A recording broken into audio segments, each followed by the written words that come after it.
5, 4, 3, 2, 1. They've landed. You're in the right place. Online, on the web, and on air. All over the world. Talk radio. You hear us, we hear you. Yeah, good evening, ladies and gentlemen, and welcome back to the KTPF show, live on this 2nd of March. God, we're in March already. Is it me, or is this month going quick? Or rather, this year going quicker than it should be. Well, tonight, everyone's blasting off in the chat room. Well, tonight on the show, we have a bit of technical tonight and things like that. So let me just explain to you what we've got on tonight. We're going to start off with a young couple from Gettysburg in Pennsylvania, and that is Carla and Daniel Hehir from Lifting Spirits Paranormal Society. Now, they're going to be coming on, talking to us about themselves and talking about the group that they are and where she's got gifts. She likes to call herself a seer. And we'll also be talking about their footage and stuff like that. Okay, which if you go on to the web link, which is, I'll put it on again just for when you remember, for when we go to it rather, there's a slideshow on there that we're going to be referring to. And we'll be talking about some of the pics on there that they feel as though they've got some evidence for themselves, so you can have a look on there for yourself. If you go further down the page, you'll find a picture of a door, a green door. If you click on that, it opens up a slideshow. So we'll be talking about that later. Now, just to let you know, we have some people in the hub already, thankfully. I mean, we have some people in the hub, we have some people in the chat room. I always get them two mixed up. But before I introduce you all to yourself, I just want to say, if you have any problems with live stream, okay, because it is an American program, internet thing that we do this on, please refresh your page. If we have problems, we will come back, so please bear with us, okay? I'm hoping, touch wood, nothing will happen. Everything's been fine so far, but hopefully, if anything does happen. And also, your eyes and ears also out there, so if there's any problems, if you can't hear us, if we need to turn it up or whatever, just let us know, okay? Right, okay then, Steve, can you see us in the chat room? Yes, I can. We have George, PSI. PSJ, I think. Is that? Oh no, PSI host. PSI. Yes. Ah, see. Yes. We have Tigger. Tigger. We have Andy 707. Andy 707. And we have Ace Paradox, which actually is our second guest tonight, Steve. It is indeed. But we have 10 viewers, but only a few in the chat room at present. Right, okay. Now, Ace Paradox is in the chat room at the moment. Hi to him.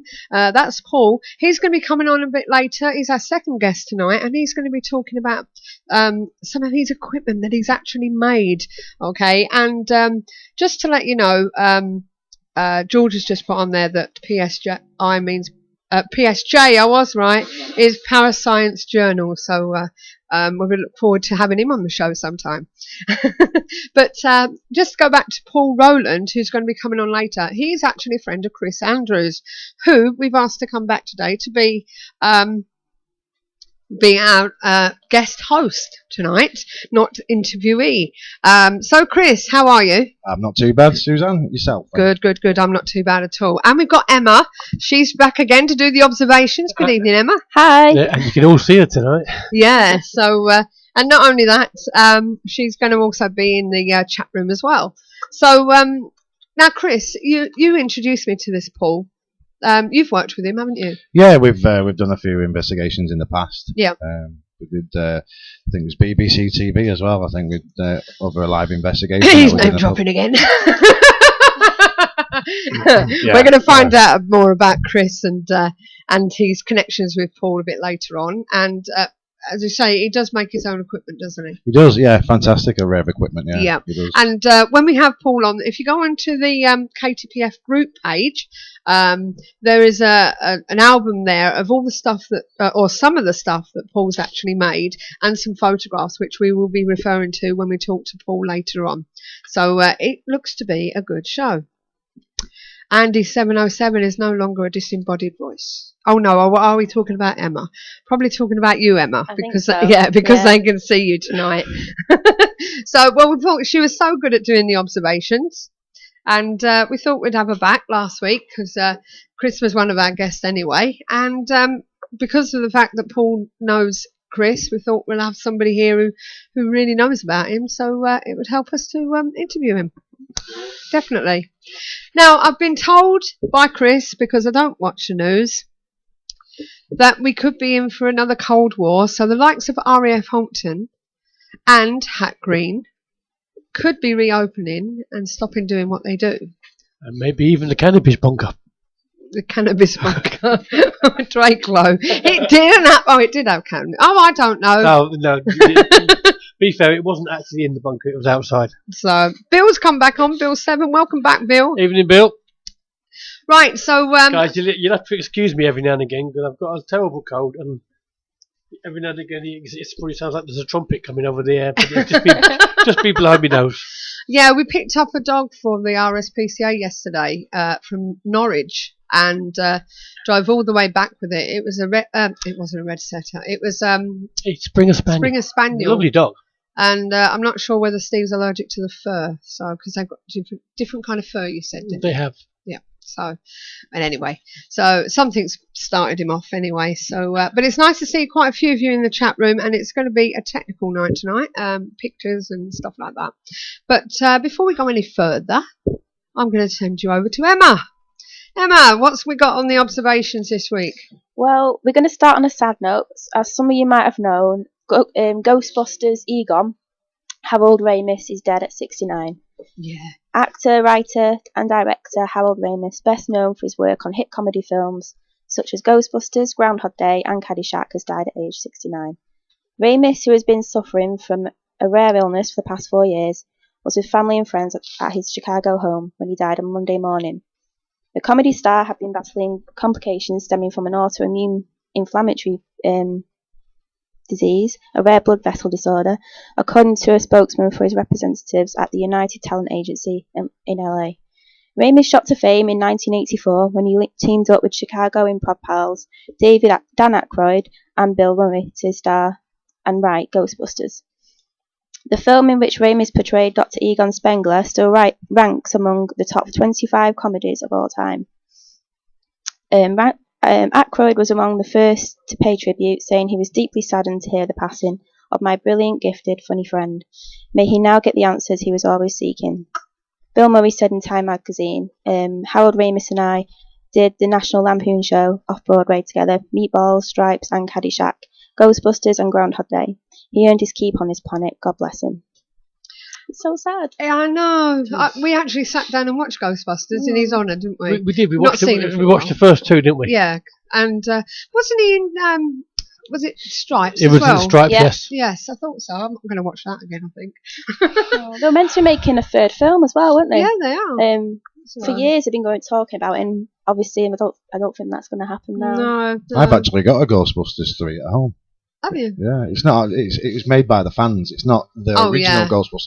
It's all right, but it's apparently the nephews of the others, if you know what I mean. But it's not the original one. It's all right, but it's not. It's a bit cheesy. It's not quite as good. Okay, what we got next? Okay, next is the true story of the Winchester House, the most mysterious house ever built. Sarah Winchester, for a medium, was told by her husband that the family was cursed because of the guns they made, and this curse had taken the lives of her husband and her daughter. So that's the famous Winchester rifles, is it? Is it rifles? Yep. Yeah. To lift the curse, Sarah was instructed to sell her home and head west, and on buying her new home, Sarah shall continually build upon it. If you continue building, you will live. Some legends quote the medium as saying, "Stop and you will die." That reminds me of that film. Is it Rose Red? Yeah. Rose Red. Yeah. After selling her home, after selling her original home, she found a 17-room home owned by a doctor in Santa Clara Valley, which is today about an hour's drive south of San Francisco. Under construction and negotiated in purchase, which included the 162 acres of land on which it sat, with no formal plans, Sarah took over construction of the house, and in keeping with the medium's advice, continually built upon it until her death. It was said that the new Winchester house contained a seance room in which Sarah regularly consulted with good spirits about the home's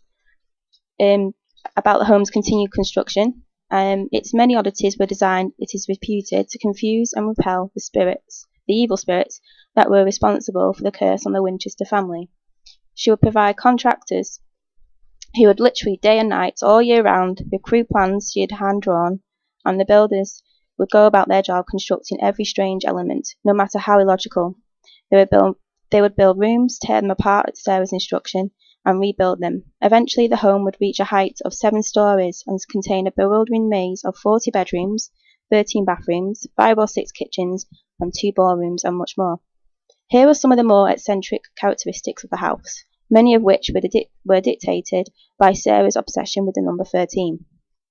40 staircases, several of which lead to absolutely nowhere, ending at a ceiling. Some of the staircases have 13 steps. One room features a window in the floor, 2 closet doors open to blank walls, 1 door opens to an 8-foot drop to a kitchen sink, a door of another room opens to a 14-foot drop to an outdoor garden. There are 47 fireplaces, 4 of which have flues that go nowhere. Sarah might have believed that the ghost could enter and leave a house through the chimneys. Many of the bathrooms have glass doors, and most of the windows have 13 panes. Many walls have 13 panels, and some rooms have 13 windows. The Winchester house has an astonishing 160 rooms covering 4.5 acres. The room count is only an estimate because the house is so convoluted and confusing that an accurate room count has proved virtually impossible.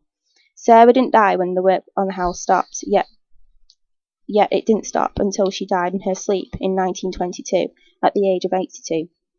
But is it haunted? Because I know Ghost Adventures have been there. A few other TV shows have been there as well. Perhaps it's just because of its reputation, but several people have reported strange and unexplained goings-on at the Winchester house. Several psychics, with little in the way of evidence, except for their feelings, have claimed that many spirits still walk the house, including that of Sarah Winchester. Well, Andy 707 has said it was Haunting and Hill House were both based on the house. Oh, right. Yeah. And Rose Red was loosely based on The Haunting. It's a good film, The Rose Red. I like that one. Yeah, definitely. Just say to Martin out there, there's no need for logos. It's not our interview tonight. No. So basically, that Rose Red was a good film. I actually saw I saw the serial of it, but then I finally got it. I've got it somewhere in the full format, so I'll have to sit down and watch that again. Yeah, it's a long one. It's about 3 hours, 4 hours. It's good though. Yeah. Okay, next up is grainy digital images presented as evidence of structures constructed on the 400 sea surface of Mercury. So first it was a face on Mars, then it was Nazis on the moon. Now it little green men on Mercury. One UFO expert is convinced NASA photographs show a city on the red-hot planet's surface. This could just be a computer program making sense of what we see, like the Google moon-based pics, which is, that's a good explanation, really. On the actual pictures, it is very, very grainy. And they obviously circled it in red. But it just looks like a little honeycomb. So they're saying that these are actually buildings. Oh, right. But it's taken from such a height and from such a distance away. It's really hard to tell. I think they're to a point that they're jumping to conclusions. Yeah, it happens a lot. Okay, some weird goings on in Wichita neighborhood in America, where pond water turns blood red. The weirdness began on Tuesday morning when the pond outside Freddie Ferdinand's house. Oh, is it Ferdinand's? Yeah. Wichita house took on a pinkish colour. Within a few hours, it had turned blood red. Ferdinand said the pond is full of fish, and there was no indication that they have died because of this. There was also no odour. He took a photo last week of the pond when it was frozen over, At that time, an unusual pink pattern had formed on the ice.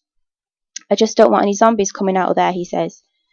He posted photos on Facebook, and within just a few hours, friends had shared them around the world. Some suspect it's algae, while others suspect it's caused by iron. There are lots of different theories. He says, I just don't want people showing up thinking this is some biblical phenomena, or something like that. We tried to get in touch with an expert to find out what may be to blame for the red water, but had no luck. The KTPF has done a bit of research, and one possible answer could be, considering the time of the year and the fact it was frozen over, there were possibly dead leaves in the pond, and the tannin has leached out of the decaying leaves, causing the strange colour. So that's one possible answer. Yeah. And going back to the Winchester House, and Stephen King wrote Rose Red when he dropped out of the 14 remake. He actually starred in the film Rose Red as well, made an appearance. Yeah. Mm-hmm. Do you know what he turned up as? Have you turned your mic on, Steve? There you go. Hello, Steve. Hello. How are you? Can you repeat what you just said? I can. Andy707 says Stephen King wrote Rose Red when he dropped out of the Haunting remake. Right. I do apologise. I turned it off so I could blame my nose. Andy707 is correct. Pizza delivery man. Pizza delivery man. Yes, and Tigger reckons the fish just spilled their red wine. What we'd have to do is see all these questions that are coming up, things like this. The answers like the pizza delivery man, Stephen King starring in. We should make a competition. People could win maybe an investigation or a gadget. No, because they know more than I do. Oh no. The answer will be too easy. Okay, go on then, Emma. Okay, next up is a couple of books you may be interested in. Mm-hmm. Discovering Life After Death, easing the grieving process through crossover communication. Throughout history, people have struggled to make sense of what happens to the human soul after death. Where does it go and what form does it take? Is there life after death? Inspired to learn more about the metaphysical world by the passing of a dear family member, authors Eloise Lowers and Julian Anderson give audiences the answers to these questions in their debut book, Orbs, the Untold Story. Ooh, Orbs. Orbs, the Untold Story. Orbs. 10 a penny, sorry. Gripping novel Archetype, another one, puts a terrifying twist on reincarnation. If you were born again but lacked the memories of this lifetime, who would you be? Or would you be you? And if you weren't, who would you be? Those are the fundamental questions in M.D. Waters' gripping debut novel Archetype. That's a good question, though. Who would you be? I don't know. I'd be you. Would you be me? Yeah, I like your hair. Oh, do you? You're just kinky. You just want to be female. Secret's out now. You just want to be female, you do. Yeah, well, I do have my own. Watch next then. Fancy dress that Chris turns up in. I do have my own. Who do you want to be? Mind you, yeah. I must admit, 9 times out of 10, I suppose, when it comes to fancy dress, though, Emma, people are being what they want to be. That's it. The inner selves, the true selves. Yes. And they're saying on here that Chris could talk about his past life regression he did a few years ago. Oh, I remember that. Yeah, Martin, that's Martin, that Club 02 there. We had that together, but the only thing is, he's got the DVD of it, but if past life regression, I don't remember anything much about it. He's the one, I think it was something to do with... was it a Roman being a Roman or something? Yeah, Roman soldier or something? I remember, I think Martin was a Roman soldier, but I can't remember. I think Martin was a bully.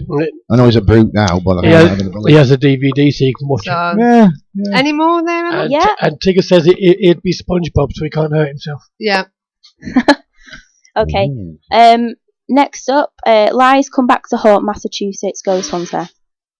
An attention-hungry Massachusetts man has been going out of his way to create headlines for years. He is now accused of making some of the stories up, CBS News reported.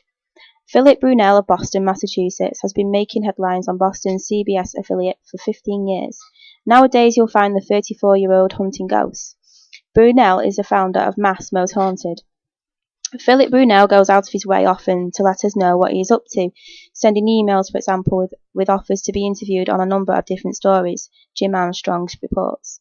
Brunel, also known as Philip Daggett, has even appeared on Jerry Springer for relationship issues. In 2004, he claimed to have pulled an infant out of a deadly car accident in Freetown. Brunel claimed to have won £1,000 and then £1 million. Well, actually, no, $1,000 and then $1 million from a scratch-off lottery tickets in one day in 2006. Now that's good luck. Also in the same year, while working as a bartender at Puzzles Lounge, he claimed to have saved the patrons from a man coming in and threatening people with an axe. Brunel claimed in 2009 that the employees of Taco Bell contaminated his food with cocaine. I've never once been charged with any criminal offence that has to do with fraud, Brunel said to Armstrong in an interview. According to Armstrong, Brunel was charged for impersonating a police officer on March 26, 2012. He was arrested by the Brockton Police Department for allegedly pulling people over in his car, which is a decommissioned state police car that he purchased at an auction. Brunel insists that he isn't a con man, but others that know him disagree. The family of the victims of the car accident said he didn't pull anyone out of the car. Brunel even sent members of the family a photo of the car crash, telling them that the ghosts of the girls can be seen in the background. Jerry Springer once said of the thousands of shows that he has filmed, Brunel's first show stands out as a true classic. Aside from appearing on the Jerry Springer Show 5 times, Brunel is also interested in acting. Sounds like he's got a varied interest there. It does, Yeah. doesn't it?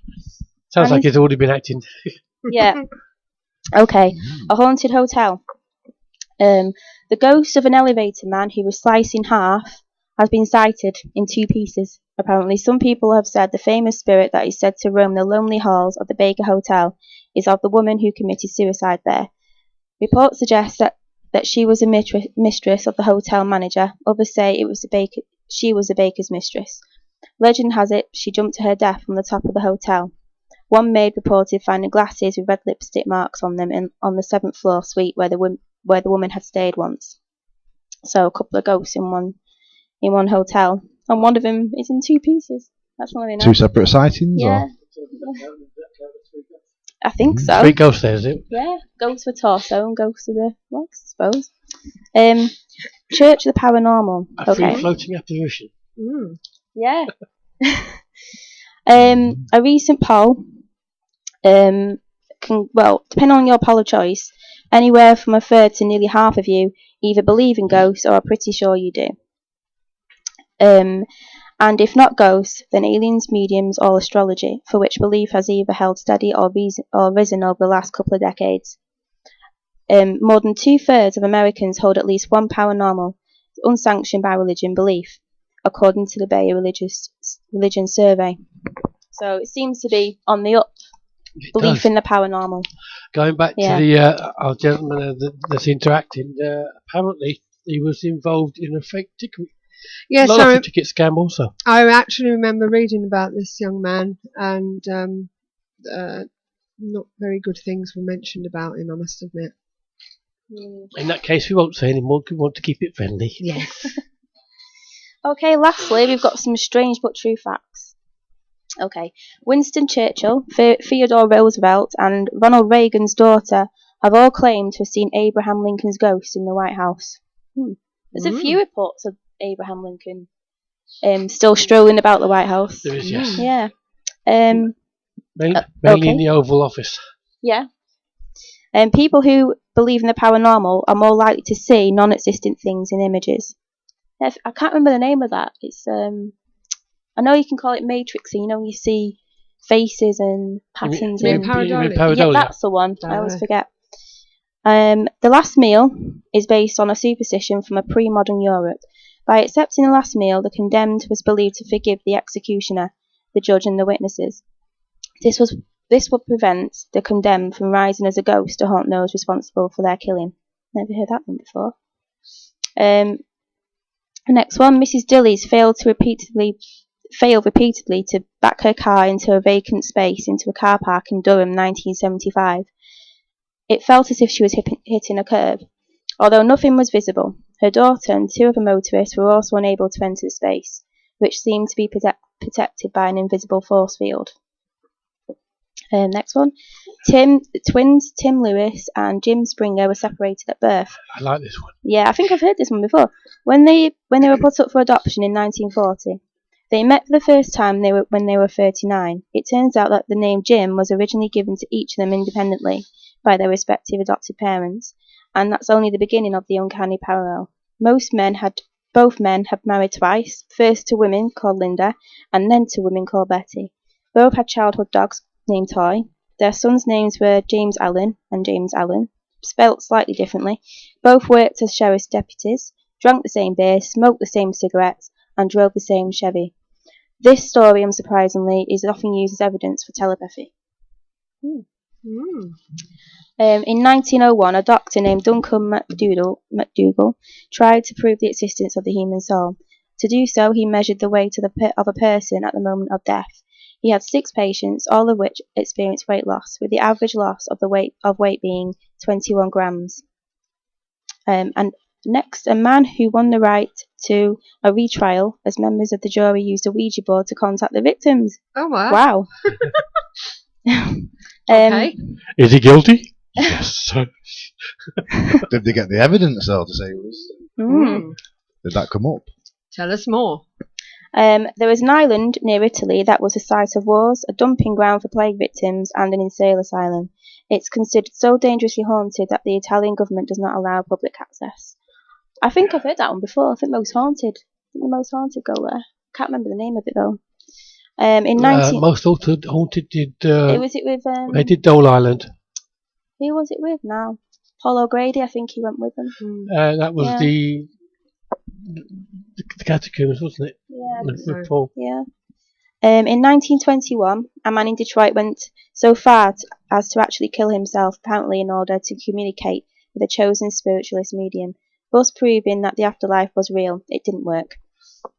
And lastly, in Arizona, the Superstition Mountains is the home of the Apache thunder god, who cursed the land by killing anyone who travels through the mountain trying to find his gold.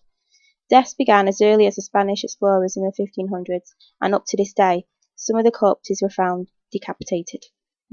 If a guy killed himself because he believed that he could come back in communication, obviously he killed himself for that specific purpose. Why didn't he come back then if we can? Why? Why did he not? I don't know. I like the first Maybe one. there's some higher force there. The first strange but true. Yeah. That says you can't. Because you didn't say that. Love. Yeah, perhaps it's because he killed herself. Oh, I missed that one. You did. You missed the first one. Yeah. Oh, she missed one, did she? Yeah. Go on then. The makers of the first talking board asked the board what they should call it. The name Ouija came through. Oh, right. So the board named itself. Yeah. It's we French and German, isn't it? Yeah. But yes. Yeah. So, well, thanks for that, Emma. No problem. He's blowing his nose. Right, while you've been what's the name through there, Andy said the giant thunderbird, Thundergo, is a very common in the States. Thunder God, sorry. I heard what he said, but then he's just corrected it. So, I believe it's a big car. And the engine roars. No, we're talking about something completely I would like to know if it's Thunderbird 1 or 2. Oh, Thunder even. There's a car called the Thunderbird, and it's a beautiful car. Right, anyway. It is. So, this is before cars. Okay. Need time for our guests? Yes, it is. Now, I'm just going to put the link on again, ready for you to interact. Interact being the operative word, because this is what our show is about. Interacting. I don't know if you know that, but we've been going 2 years nearly this month. But that's what it's about, interacting. I think they've missed that concept. Happy birthday this month. Happy Thank birthday. you. It's my birthday this month. I know. It is. Friday. Yes. So Yes, I don't want presents, I want money. Yes, it came up on Facebook. yes. Oh. And we was going to wish you that before you've gone, but never mind. Too late now. What money will do. I'm not going to bother now. So don't forget, if you want to join us and be on our Facebook page, then you can join our group, which is at this address. And you mean ask questions? You mean you wanted to ask questions? Yes. Happy birthday. Thank you, Chris. I want you to ask questions. We also have a phone number if you would like to ring us. Okay? And the call number is 0844 414 3982. Now, I keep telling people this. So when the line's open, if anyone wants to give us a call and ask our guest any questions, that's what it's there for. Whee! And Chris would like to know whether Andy's 707's been drinking because he can't type tonight. So He's got one of them dyslexic keyboards again. yes. Right, so we're going to contact our guest, the first slot. So please bear with us and we'll see what we've got. This is Carla and Daniel Hehir, spelled Hehir. Good evening. Hello. Hello. Hi. Hello. Can you hear me? Yes, I can hear you fine. All right, there we go. Okay. Hiya. Hi, Daniel. Hello. Hi. Right, welcome to the show. Excuse me for looking away because I'm reading from your email. Now, Daniel, is it? And Carla? Yes. Yes. Yes. Now, you're both part of Living Spirits Paranormal Society. Yeah? Yes. Yes, Lifting Spirits Paranormal Society. Lifting Spirits. Now, before you go into your paranormal side, who are you generally in the normal world, if you don't want to, for want of a better word? Well, I'm a waitress during the day. Right, okay. So, yeah. And I also am an author. Right, okay. And yourself, Daniel? Well, I've done a lot of different things, really. I met Carla while I was traveling building grain dryers. Right. And they're nice big agricultural stainless steel silos. That amongst other construction things, all kinds of stuff. And I've recently been focusing on this business that we do, trying to promote it and all of that. So Okay. that's what we've been up to. So how did you get involved in the paranormal? Well, I've been really religious Christian all of my life. Mm-hmm. I knew it was real, just like the Bible says it is. So I never really messed with it a whole lot, although I did have a few experiences when I was younger. Yeah. But then I met Carla, and she is, she's what the world understands to be a medium. Mm-hmm. And she felt inclined to go to this location here in Gettysburg at Sachs Bridge. And we saw an ad in the paper for an investigator position. Mm-hmm. And I was a little hesitant to do it at first, but Carla, she said, "Oh my God, we've got to go check it out. Maybe they go to the location that I felt compelled to for all this time." And sure enough, that job had led us to find that location. Wow. So that's how we got into it. I actually do what people call automatic writing also. Mm-hmm. Yeah. And I do writings and I put dates on them, and then they actually come true, and I can go back and look at it and say, hey, I knew this was going to happen 6 months ago. Yeah. About 7 years ago, I did a writing telling me to go to this bridge that was used during the Civil War here in Gettysburg. Yeah. Well, I had lived here for 17 years, and I didn't know where this bridge was. And like he said, when we answered this ad, it was the bridge. In my writing, they actually told me that I was supposed to go help the soldiers cross over. Okay. So how did that make you feel?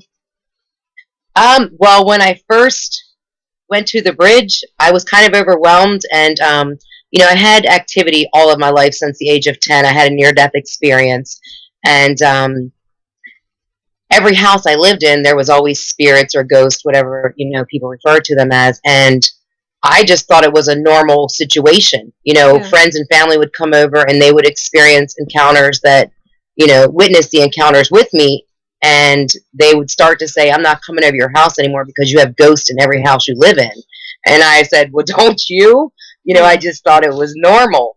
And to this day, it's just a normal activity. But when we went to the bridge, I still kind of hid my gifts and didn't tell anybody about, Yeah. what I had written, but people would pick up on it and they'd say, "Oh my goodness, it's you. Look at all this activity we get when you're here. We've been coming here for years and never get the activity that we do with you."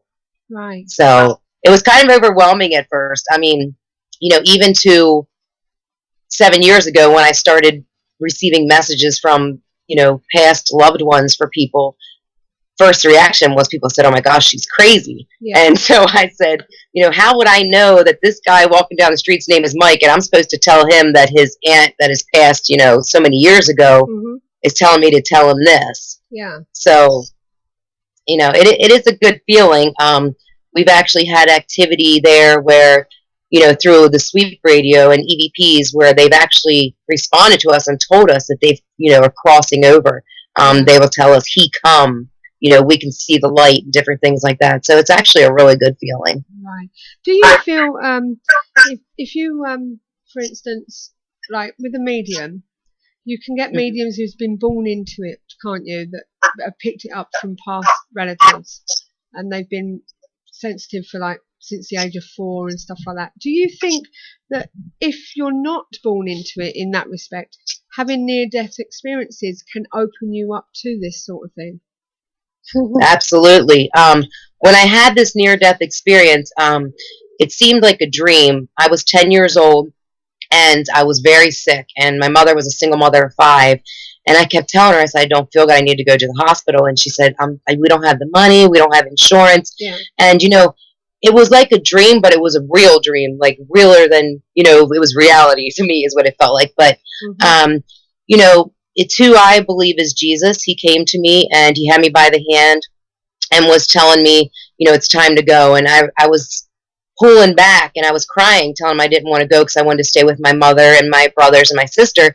And this was 30 years ago this happened, and I still remember it like it was yesterday. A couple of times he kept saying, "No, it's time to go." And then finally he stopped and he said something to me, but I can't remember what he said. I just remember his lips moving.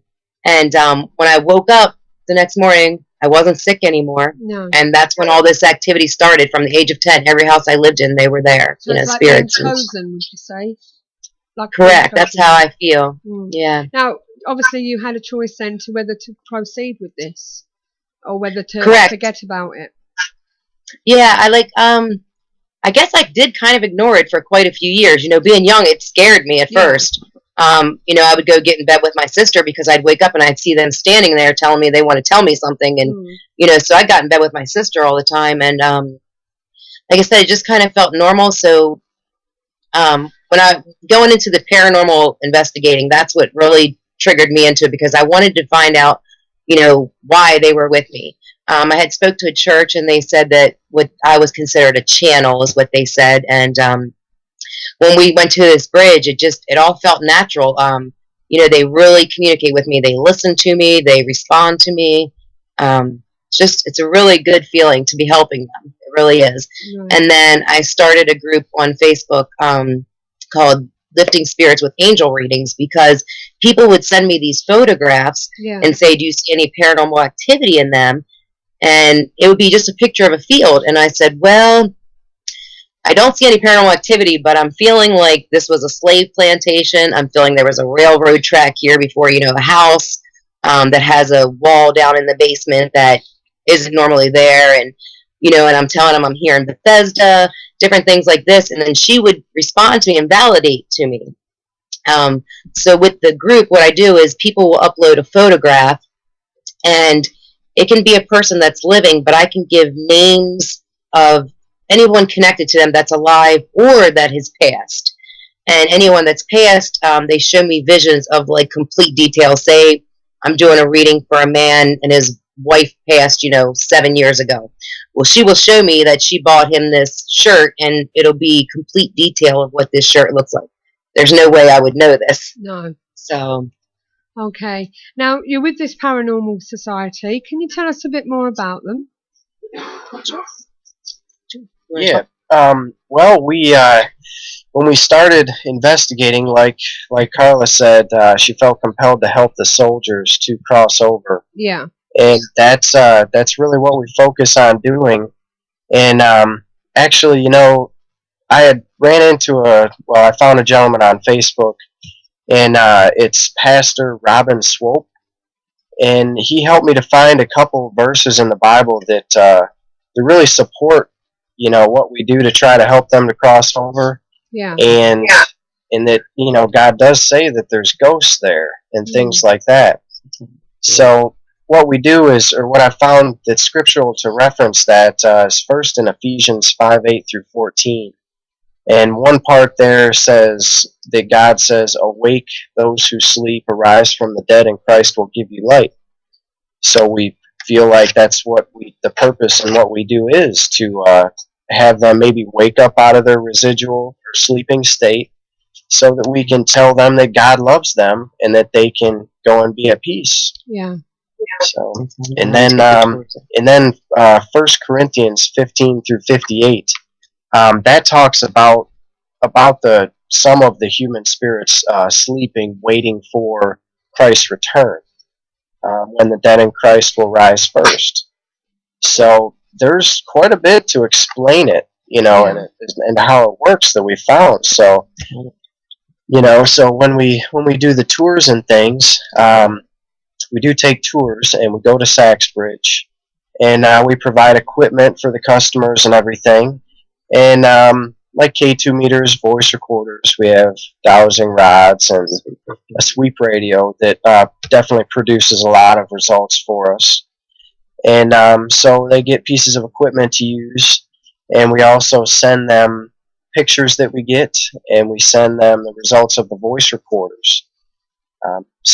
And that's a 2.5 hour tour for $25, and that is by far the best price and everything for your money in Gettysburg. Yeah. Right. Plus, you get to go with a medium, basically.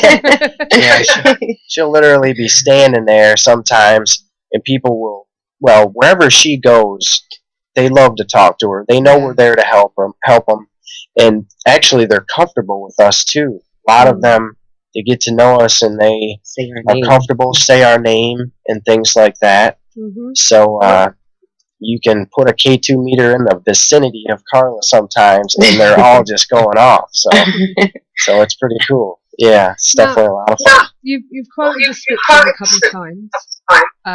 Are you actually listening to this as well in your home? Not so much, no. All right, it's just that I just wondered if you're listening to it back, because I'm getting a feedback. That was all. I'm getting a little feedback. Yeah, basically, as I said, you've quoted the scriptures a couple of times, so you're obviously a religious man, as you said. Yeah. How do you feel that God, Jesus, feels about you doing this? Because in this country, there's a lot of vicars and priests that don't believe in this sort of thing. They don't feel as though it's right. Right. Do you get that? Yeah, we do get that a lot, because some preachers, they will, basically because they'll say that there's only demons out there. To be absent from the body is to be present with the Lord, period, and that's it. But those verses that I gave you there, Ephesians 5:8 through 14 and 1 Corinthians 15:50 through 58, references the dead. And in the discernment between, and and we really focus on waking them up so that Christ will give them light. Yeah. So we do, and we pray for peace over the ground and everything like that too. And it's it's a peaceful, educational thing for people to know about. It's not like people have to worry about ghosts or anything. No. It's just it's just he tells us about it, and that's that's our understanding of it thus far. And I think a lot of people are afraid of the discernment, so they just figure if they don't mess with it, then they'll be okay. But I'm sorry, and I do feel like a lot of people try to ignore the spiritual world, like it just doesn't exist, and it definitely exists. I don't feel there's anything wrong at all with what we do at all. No, we don't. Chris, do you want a question? Yeah, sure. Hi guys, I'm Chris. Hi, how are you? I'm alright. Yourself, are you alright? Yeah, good. Great stuff. Just listening to you there with intrigue, you know, and I think I actually I agree with what you guys are saying there actually, because as Suzanne said, over here in the United Kingdom we have ministers and church ministers and things on that level where they disagree, just like Suzanne's just said, and obviously you know, you guys are doing it in the way that you've just said, you know, with the peace, and you know, you say your blessings and things over the ground, and I agree with that, because what you know, I think what you were saying there, some ministers obviously believe and say it's all demons and things like that, but like you guys have just said, there's people, isn't there? You know, people's souls and things like that, you know. So I think you're doing a really good job of that type of thing, you know. And I've just been looking through your pictures, some pictures that you've got there as well. Go through them in a minute, Chris. Okay.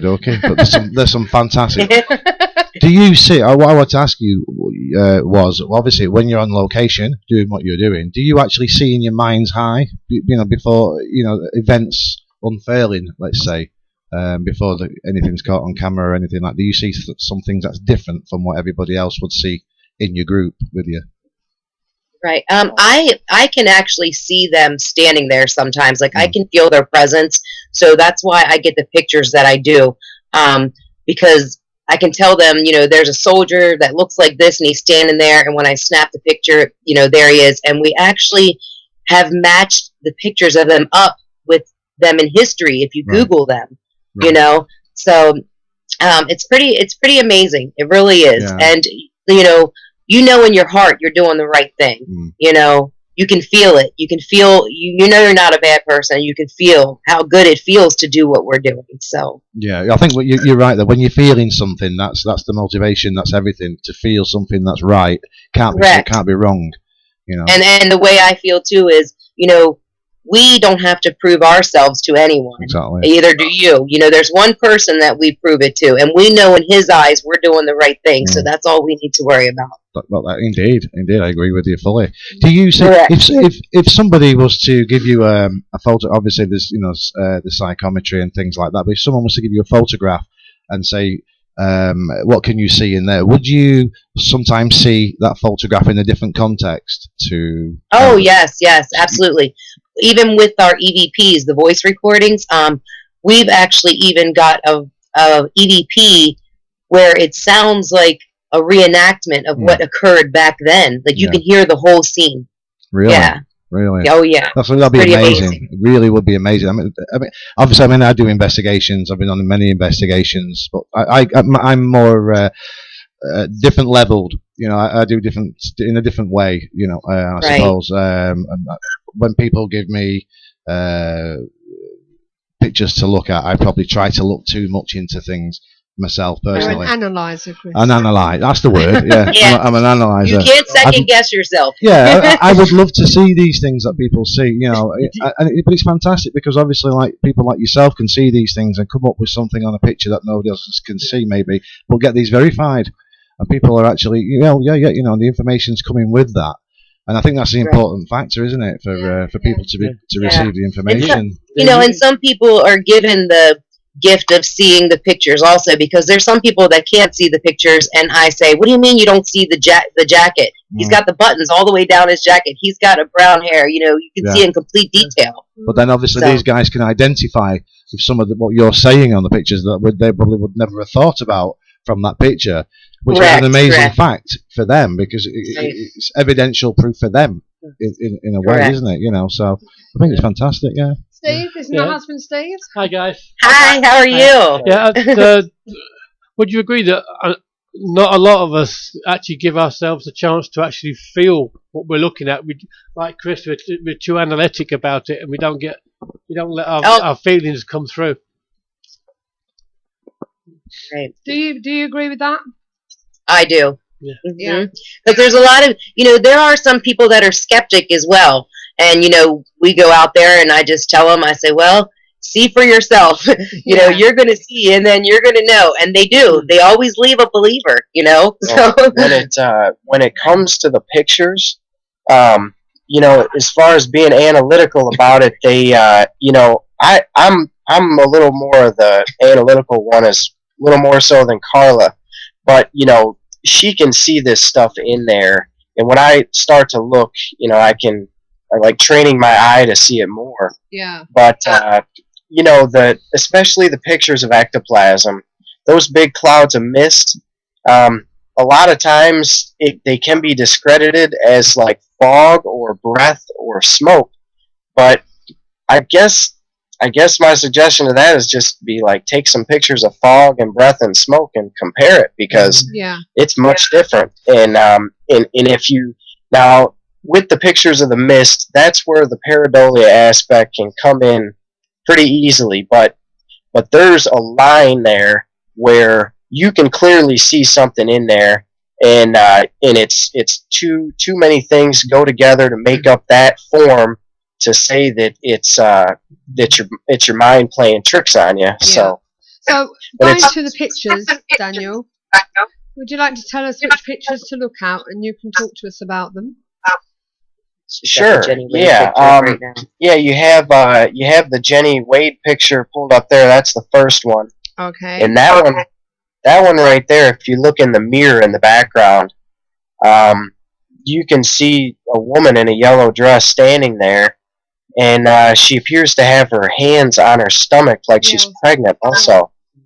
And they had always, or everybody had always wondered if Jenny Wade was pregnant when she died, and it appears that she is. And well, for everybody that might not know who Jenny Wade is, her name is Mary Virginia Wade, and it went to her middle name Virginia, went to Ginny, and then Jenny now. So, but she was the only civilian killed during the Battle of Gettysburg. Okay. So Carla actually got that picture within about 5 minutes of being in there, and she felt compelled to take the picture in the mirror, and that's what she got there. Okay. And the next picture you'd like to refer us to? Yes. Let's see. Well, the next one is that apparition of a horse and a soldier right there at the end of the bridge, and that one is just really clear and amazing. Yeah. Let's see. Let me get to another couple here. Oh, let's see, what is it? The fourth picture. Like the fourth picture on that slideshow, if you see the red outline. Yeah. If you look closely at that one, that is a woman's face looking right at us with what appears to be like a crown on her head, and we think that is an angel.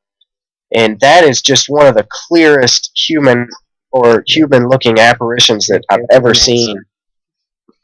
And yeah. So then the next picture, that's the fifth picture, and this is the picture that I actually honestly think it's the holy grail of paranormal evidence. Right. So it does look like somebody's offering their hand out, doesn't it? Right. And then if you look in the center of it, the next couple pictures, I have all the details outlined.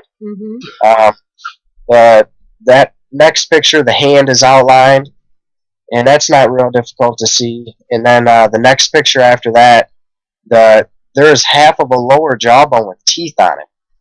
And if you look closely at it, it is absolutely very clear in there.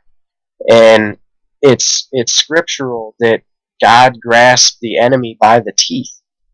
And there's a hand grasping teeth that is 8 feet tall on the face of the earth right there. And I know how that sounds, believe me, but it's there in the picture, so I don't know what else to say. You know what I mean? So I can see the face, and it's like, I don't know whether I'm looking at the right place, but it's like somebody's got their mouth open. You actually see a face above there, look. Yeah, I was looking at that bit. Yeah, I know it, right? Perfectly easily can see it. It's closed. See a face there, an old man. Yeah, and then if you look again, Chris, it seems the place is closed. Yeah. You know, but would you not call this pareidolia? Pareidolia would mean that it was something that you're trying to imagine or create with your mind. Yeah. It looks so clear there that it looks so clear and defined with those with those elements of it that I find it hard to discredit as pareidolia. It reminds me much of an X-ray. Very much like I an know it, X-ray. right? Yeah. I know it. I know it's And then the amazing. soldier And in the back. then there's a soldier in the background, just off to the right edge of the ectoplasm. There's a soldier walking in peace like nothing's going on, which to us represents how we help them to cross over. What slide are we on now? Because it just came out of it. The same one. Let's see. 5. It's the same one, but Let's see. the one you were looking at. The right hand of God, or was Yeah. it? Right. Yeah, Okay. where the teeth outline is. Yeah, you can see the 9. soldier in the very little background there. I think it's clip 10. Clip 10. Okay. What's it called? Oh, there, the foreground. Yeah, you can see the little circle around the soldier. Oh yes, yes, I can see that. Yeah. Yeah, and then the face that's off to the right there. Let me see. That's number 10. This would be clip 9. If you go back one, No. that face right there is very clear as well. He has a dark circle around his left eye that you can see real clearly. That face right there is very clear, and I feel like that is the face of the enemy that the teeth are being taken from. And if you look at where the ectoplasm is trailing from, the ectoplasm's trailing from the side of his face that would produce that half of a lower jawbone with teeth on it. And I know it. That's just, it's amazing. There's so much in there. It's just amazing. Do any other? Have you had these analysed, or is it just yourself that's done them? Have you blasted them or something? No, we haven't had them analyzed. I've been wanting to do that though, so that people can see that there's nothing been done to it. I don't know how to analyze them though. Are these digital photos? They are, yeah. Right. Okay. I know somebody you could possibly send emails over to. I know obviously you can't send the originals, but if you could send the digitals over to, somebody might be able to have a look at them. Even Chris, you might be able to have a look at them as well, wouldn't you? Yeah, I'll be able to. So if you could send them to me, you've got my email address. Right. And because we're talking about them, obviously when we do the replay, I'll have to put some of the pictures in so people know what you're referring to. Okay. So, but they will be your copyright, obviously. Yeah, and under the More button on the home page also, we have a lot of apparitions under there. Full body apparitions. Yeah. Yeah, those are some good ones. They're really good pictures of full body apparitions. Would that be under paranormal photographs? Yes. Yes. Right, okay. So those are a little more what people are used to seeing. Just wait for that. What I like is the actual so much information being taken from one photograph. How when you look at it and the information that's being given out, you can actually see, in that way. So it'd be good to analyse it. I can't get it to open up. So, but I'll have a look at that later. It's probably my computer being funny with me. Under the More button upstairs. Yeah, up top. Click More. And then it comes to the right. Then it comes up. Photo. That's it. Click that. Or maybe it's showing it to the side. Don't seem to be working that, Daniel. That More button isn't? The More button's working where it comes up with the menu, but when you click on paranormal photographs, that don't seem to be working. Scroll down, maybe. Oh yeah. Wix. Wix.com. There they are. There they are, down the bottom. Yes. Down the bottom. Yeah, you can click through those and look at those. We have so many. I mean, we have hundreds and hundreds of pictures. Of course, we don't have them all on the website, but thousands of EVPs. I mean, there's not a night. We go out there during the day in the afternoon and can get an amazing sweep radio session where they just answer and talk to us unbelievably. Yeah, true. And you've got some EVPs there as well, I believe. Oh, yeah. So. There was one EVP in particular that's on our website. I saw a soldier standing behind the tree, and I snapped a picture of him, and I was telling him he didn't need to be afraid, that I already knew he was there. Yeah. We meant him no harm, and the EVP that we captured at that time he said, you can watch and feel the other side. is what he said to me. And I said, oh, yeah, I can. Yeah. Oh, man. There is some very, very good EVPs, like full intelligent sentences on there. Big time. Really good stuff. The one EVP was actually in response to me trying to help the soldiers to cross over. Yeah. And I said, if there are any kids here or any drummer boys, I need you to line up first because you need to go home first. Yeah. And sure enough, a young man said, I'm a drummer boy right there. Wow. Yeah. Yeah. Some really It's good amazing. stuff. Yeah. Yeah. It is when you. I mean, they tell us their that sort of thing. names, tell us what division. Are you still there? Oh, I love. We've dropped out. Let's try and get them back.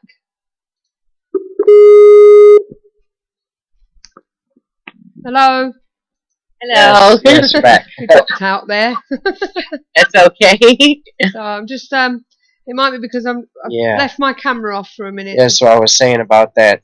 There's one EVP right there who says, I'm a drummer boy. And then the one after it, actually, I could have put them both together, but there was a few seconds in between us, so I just made two different clips. Yeah. But you can tell it's the same couple people standing there.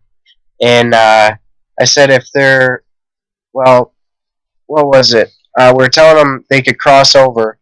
And then you hear like this commanding voice in the background, and it says, we think it's God or an angel, and it says, come, like that.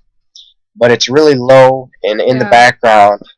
And then you hear a closer EVP, and it's a soldier. He says, I killed a guy. And it's like he's in panic and he's afraid to cross over.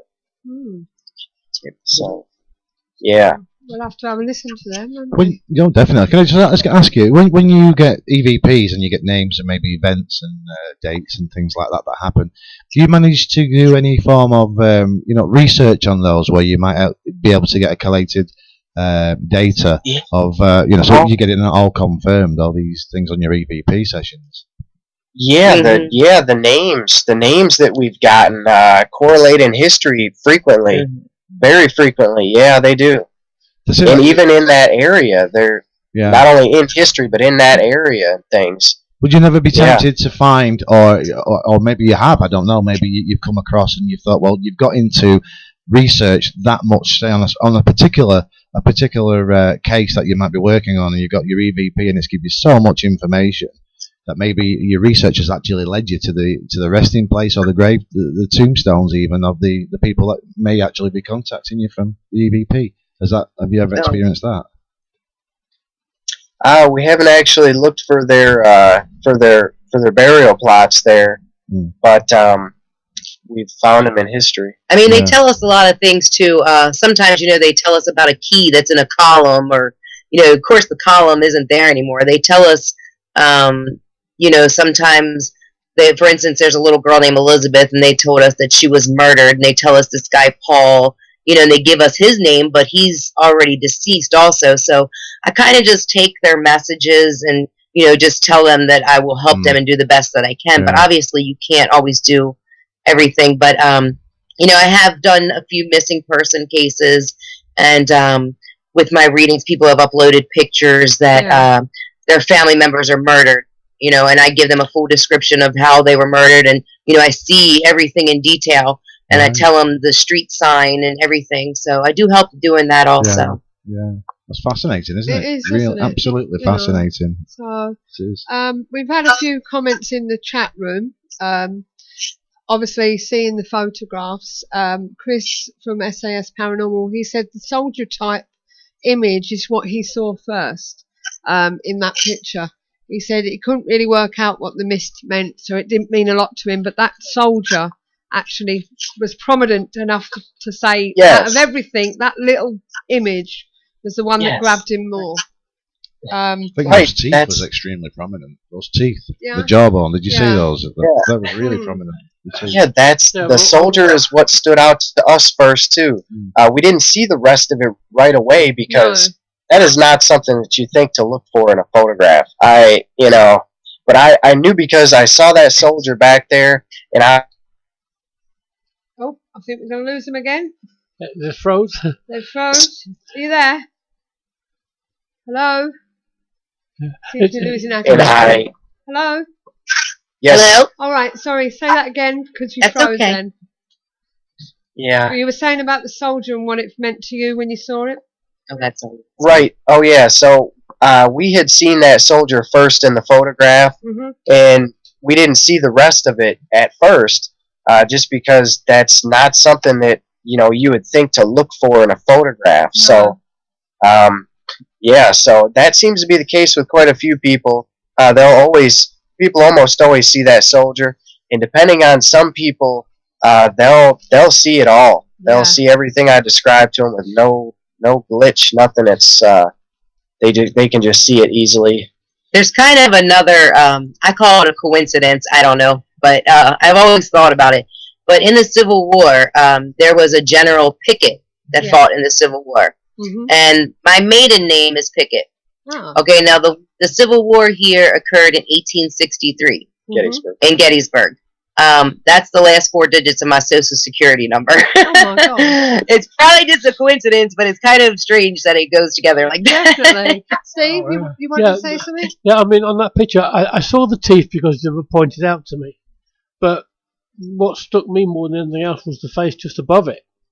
The face above It it. looks Face. like, it looks Oh, like yes. the face of an old man with a Yeah. full tash and There beard. is. Yes, there's a lot in there, a lot in there. I always tell Daniel not to go so much in detail with everything that he sees because some people may be afraid.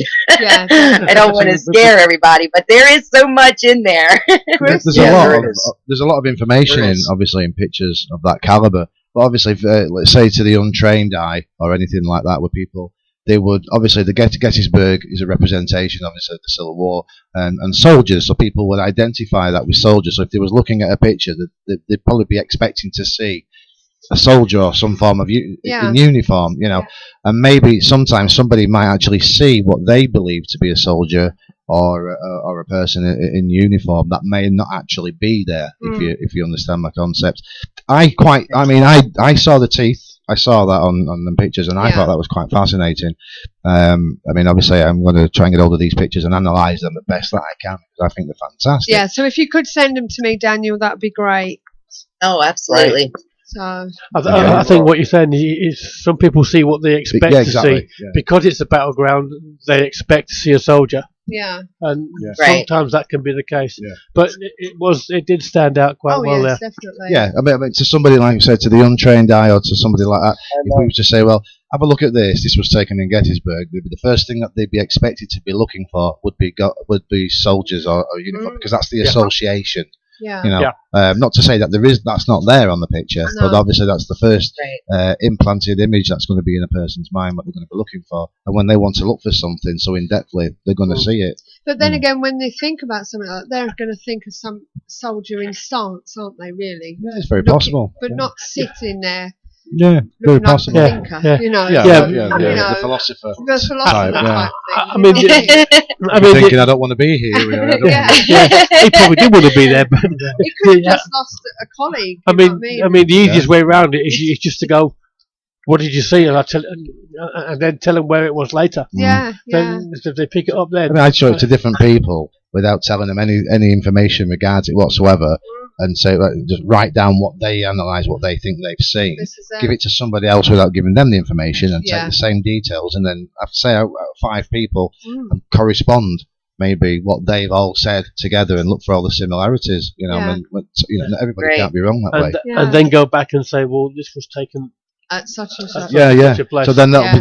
they'll be surprised then to think, well, I didn't know that. No. I wondered why I'm seeing a cannon or I'm seeing a soldier with a musket and things or whatever, and I never knew it was taken at Gettysburg. So that'd be interesting This is it. to come back at. Yeah.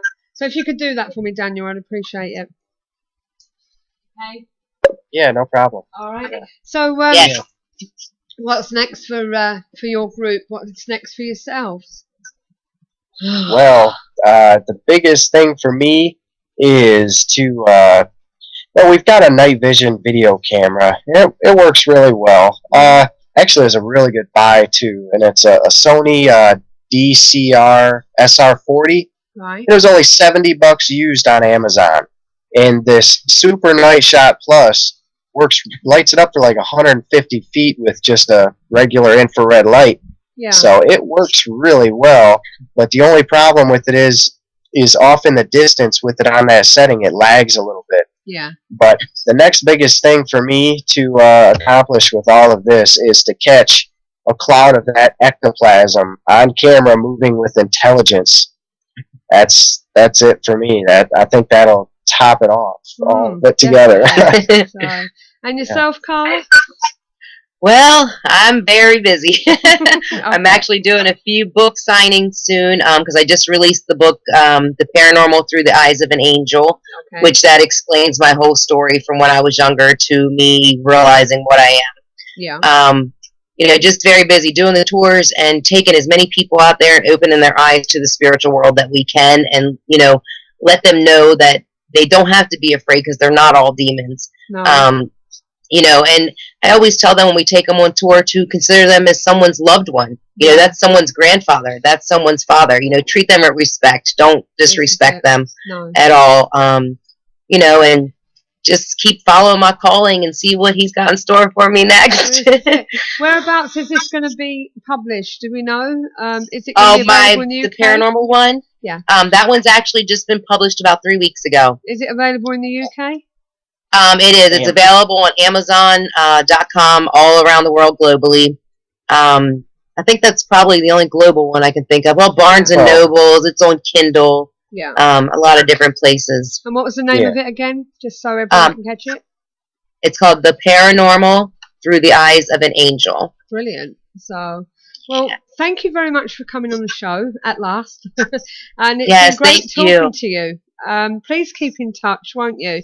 And if you absolutely, I wish we could visit you. I know, but as I say, if you have any more pictures that you want us to analyse, you know, just send them through, and I'll send them to Chris, and we'll take them from there. But as I say, I look forward to seeing them pictures because I'll be putting the show together tonight. So if you could do that tonight for me, Daniel, that'd be great. Then I can incorporate them into the replay. Okay, and I'll send you the link to the replay afterwards. All right.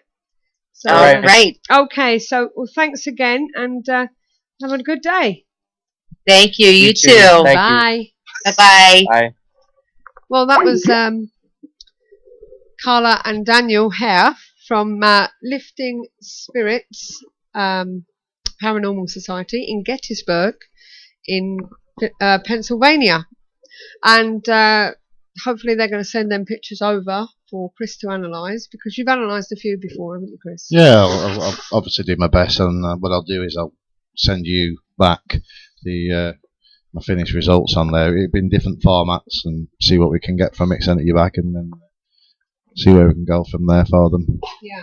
It'd be interesting to see what you know, uncover with these, because they're interesting pictures. You know, they are very interesting pictures. They are. Why don't we get things like that over here? Again, like they said on there, it we do, but we call it mist. Yeah. In a lot of cases. We call it mist. Most of us say it's mist rather than ectoplasm. I know somebody once, he was on an investigation, he was taking photographs and whatnot, and I looked at one of the pictures, they said, "Oh, look at this on digital camera," and I thought, "I'm not smoking, you know." So, no, not at all. I said, "Well, where did you point it?" And that way, I said, "Yeah, well, your coffee cup from your flask is there." Precisely. Yeah. Moisture from the cup, you know, the steam from coffee cup. So. The comments that we've had during that interview, nobody actually asked the question. Emma over there said, "Yeah, mainly pareidolia for her. She's afraid, and she feels though it's moisture in the air could be caused by mist." And it just jumped up and I've lost it. What was you saying about that, Emma? Just moisture in the air, and the flash bounces off it, and obviously you see it then on the finished photograph. Yeah. But I did like the soldier on the horse, so you can actually see the reins and like the everything. That was good. That. This is it. Chris said I have 2 of the DCR SR40. Stop jumping up. And an SR30 and an SR50, good camcorders when used with additional IR lighting. PJ Corvus has just said hello. Hello, PJ. Where's your sick note? You're late. And you an apple, He's brought you an apple. Oh, that's all right then. So, what else we got? Andy707 is not convinced. Obviously, people do think it's pareidolia. And Chris from SAS Paranormal says that I make all my own IR lights, Steve. All powered by 9-volt. They can become costly to buy, so I prefer to make them. Also keeps me out of trouble, which is what our next guest does, I think. Keeps him out of trouble. It is, yeah, but the reason he said that is because I pointed out that our Andy has converted an old CCTV camera. He's disconnected the camera part and powered it with a 9-volt battery, so you got a portable IR light. Right. And typical Tigger, he just come back and said, I found some IR units on Amazon as well, Steve. Might get a couple and try and make some lights. Andy said, I have a picture that really looks like a woman in a dress, but I'm sure it's just breath. George from Parascience Journal says, I have a hard time with orbs and mist. They can be so many other things, yet people just assume ghost. And said, all the Jesus and God stuff puts me off. I must admit, the Americans are into they're really spiritual, aren't they? Yeah, a lot of them tend to be really into their scripture. You know, I'm a bit like Andy when people Americans start quoting scripture. I just tune out. Yeah. It's the beliefs, isn't it? We're all different. I suppose the way people are guided in the. I mean, it's each their own. We all work in a different way, but I tend to tune out when people start. See, I did a personal thing, really. Isn't it? I did agree. Not all of you, George. It kind of just puts me off. Yeah. Why you quoting scripture to me? So I did agree with them about when they were saying about this. Obviously, it was over here when Suzanne was saying about church is always against that idea because it's all demonic. Oh and all yeah, this and so when they were saying that, and I thought, well, that's something that. I mean, I'm not religious. I'm not religious myself, but that's something that sort of winds me up. When the church. But it was quite. It was a question that I thought of when she said about having a near-death experience and she's a medium. There are mediums out there that say, since I've been 4, I've been seeing spirit, blah, blah, blah. And there are people that tends to be everybody since of a 4, but it seems to be the magic number. I know, and then you get mediums that have developed since there were X amount of years. But I have been thinking that if you've had a near-death experience and you wasn't spiritual before, then have you been chosen? You know what I mean? I suppose not everybody actually has a near-death experience, and not everybody actually remembers maybe having a near-death experience. You know what I mean? So, which makes me think. I think anybody anyway. I think anybody anyway. That I usually say to people when people you know yourself and you go on investigation and they're worried or they're dismayed because they haven't seen a ghost or a spirit or something like that. And I usually try to say to them, well, not everybody does. No. If you do see one, it's because you've got that special ability to be able to see them in the first place, or to have that. It's all communication, and when we're all sitting around and we don't get that communication, but then you notice when you're off on your own. Something happens usually when you're not inadvertently searching for these things. That's when you become lucky, isn't it? It's not. So yeah, mate, I think you're right there. Yeah, maybe that's it. That they've been given that gift because they've trauma as well. Yeah, trauma can sort of give them maybe that insight. Tigger just said there. It certainly changes our outlooks on a lot of things. It did for him after he had his. Yeah. Thing as well too, I think. Just without being critical or anything like that, is if someone goes through something like that, near death or whatever, maybe they can obviously give them a different insight. Not to say that they're actually psychic or they've got the psychic abilities, but they might actually hold life a little bit more dearer to them and actually believe that they are seeing certain things in pictures when they're probably not. Andy's just said a friend of his became psychic following a serious head injury in a car crash. But PJ thinks some people are more open than others. It's nothing to do with religion. I can understand. It has got absolutely nothing to do with religion. It's man-made, isn't it? Yeah. It's man-made. So. Well, this is it. From what Andy said there, that would tend to make me think that it's more to do with the brain than anything else. Yeah. Well, some people put it in a religious context, but just to make them feel more comfortable with what they're doing, because obviously they're being guided by God. So I actually saw they try and make sense of it by doing that. A friend of mine on Facebook she was quoting something or other, and she basically was saying that at the end of the day, Constantine has got a lot to answer for, because he brought it all up, didn't he? And and the pagans were there doing their own thing, sort of thing. He chose he basically had the council, and they picked and chose what to put in the Bible and what not to put in the Bible, and there you have it. You have Christianity. First place, there you have it. A very one-sided Bible. Yes, definitely. Well, think of all the things that are left out, though. Yes, but a lot of religion is used, as you said, to justify things, which is not. I'm sure none of us in this room, by the way, people out there, is knocking religion in any way, shape, or form. It's just people's beliefs, and justification, isn't it? I will knock it to a point, like Emma just said, that they chose what to put in and what not to put in.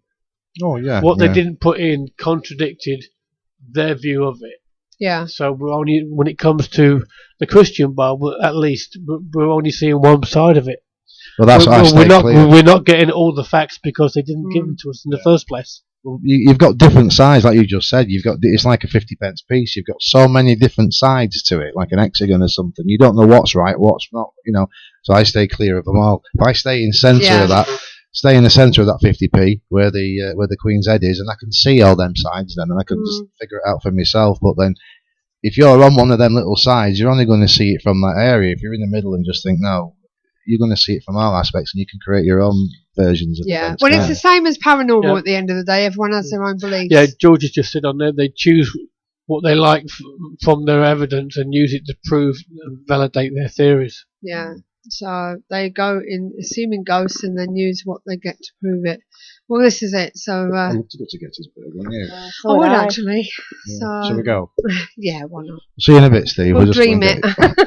I'll see you there in my dreams tonight. Right, what we're going to do is we're going to take a break for the I'll tell you what, event. Tonight, the pair of you in separate beds, because we're not having no conclusions. can take yourselves to Gettysburg. Yeah, I'll try and dream. I'll see if I can see. Actually, that might be a good experiment. Astral plane and try and meet each other there, and then come back and tell us. Write it down. Write it down, and then next time you come on, you can match it up and see if it fits. I'll tell you what colour top you had on, what we did, and vice versa. And then when we match them, we think, hey, you don't know that. Are we good? Are we not? Well, just before we go to a break, me and Emma will stand there with a shotgun just in case you were naughty in your dreams. Just before we go to a break, let me just read what's been said in the chat room. George has come back and said, not the guests, just the ghost hunters in general. He feels to try and prove it. As I agree with Tigger, everyone has their own beliefs, no matter what it is, paranormal, Bigfoot, religion. So there was lovely people, you guessed. There was very lovely people. Yes, they were. And Andy 707 said, I wouldn't say everyone has their own beliefs. Some do share them. Well, you know what I mean. So, and SAS Chris said, SAS Paranormal Chris said, if people could become so influenced by religion, are then not being the same with paranormal as they not then indoctrinate as they see no other possibilities on what they believe. There has always got to be some way of any thought towards religion and paranormal beliefs. Yes, stop laughing, Andy. Shut up. Right, okay, we're going to have a break. Chris is probably relieving for that because he's going to shoot off and have a puff on his cigarette. Yeah, so, I just say that Andy was laughing at Sue trying to pronounce it, and not what Chris said. Right, so we'll see you after this. Fed up of wading through the activities and events that other advertisers include? Find just what you're looking for at paranormaleventsforyou.com, your one-stop paranormal directory. Yeah, and first of all, today we've got, on the 6th of March, we're back at the Psychic Suppers in Leicester at Molly O'Grady's in the city centre. So if you're looking to connect with your loved ones in spirit, then why not have a night with the mediums, bringing the two worlds closer together. They have 2 mediums and 1 tarot reader, and this is all done in their very own medieval seance room in the cellars. Okay, so for more information, go to paranormaliuk.co.uk. Now, on the 8th of March, if you're anywhere in Gloucestershire, there's a place called Dr. Jenner's house and garden. Now, Edward Jenner's museum has said to been there are said to have been several strange experiences reported there. These include the sound of a dog, complete with the distant noise of its nails on wood, going up the stairs, and apparently an apparition of a man is also said to have been seen going into Jenner's study. Is this Edward Jenner himself? I wonder.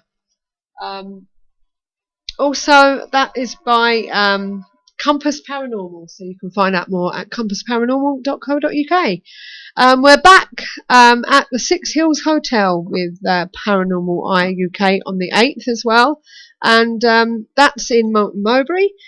This hotel can be a terrifying place, and Paranormal Eye UK has access to all areas that has no longer been used by the general public. So you can find out more at paranormaleyeuk.co.uk. And also on the 14th of March, they're back at Molly O'Grady's with their Psychic Supper. That's in Leicester.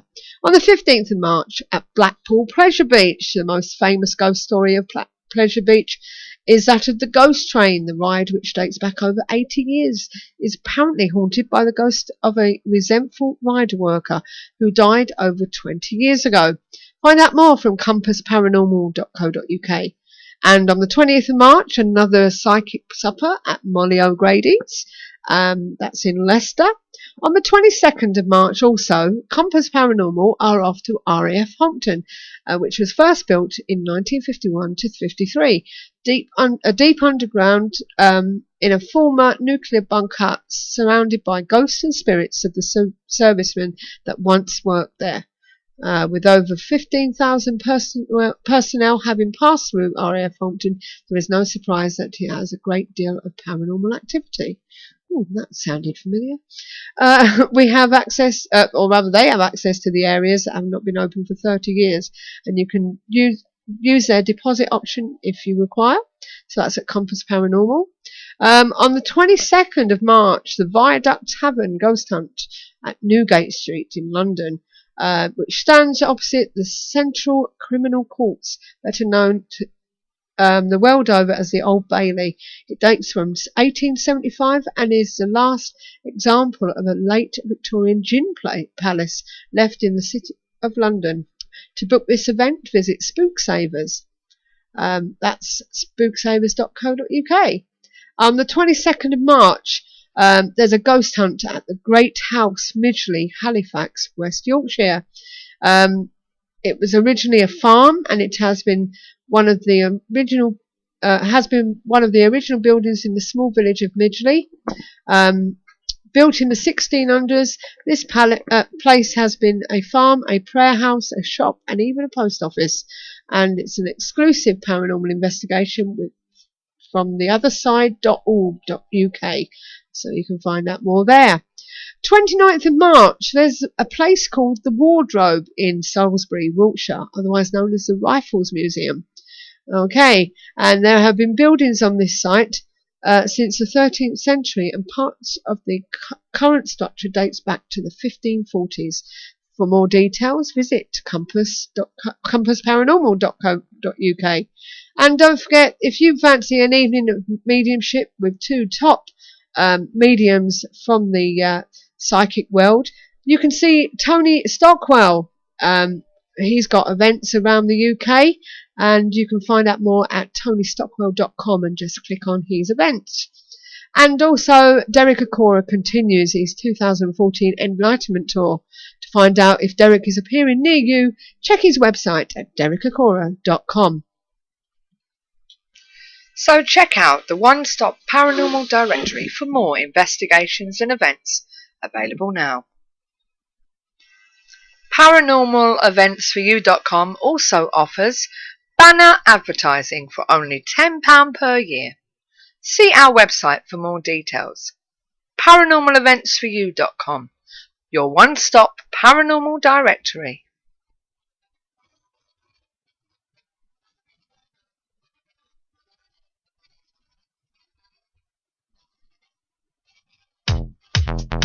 The Paranormal Paranormal Intelligence Gathering Services Ghost Store is a one-stop shop for all of your ghost hunting gadgetry needs. Run by ghost hunters for ghost hunters, the shop is filled with all of the latest in investigation equipment, shipped in from all around the world, from high-quality digital dictaphones to EMF pumps, infrared illuminators to laser grid pens, CCTV equipment to data loggers. All of our equipment has already been imported, so you can buy it safe in the knowledge that there will be no hidden costs.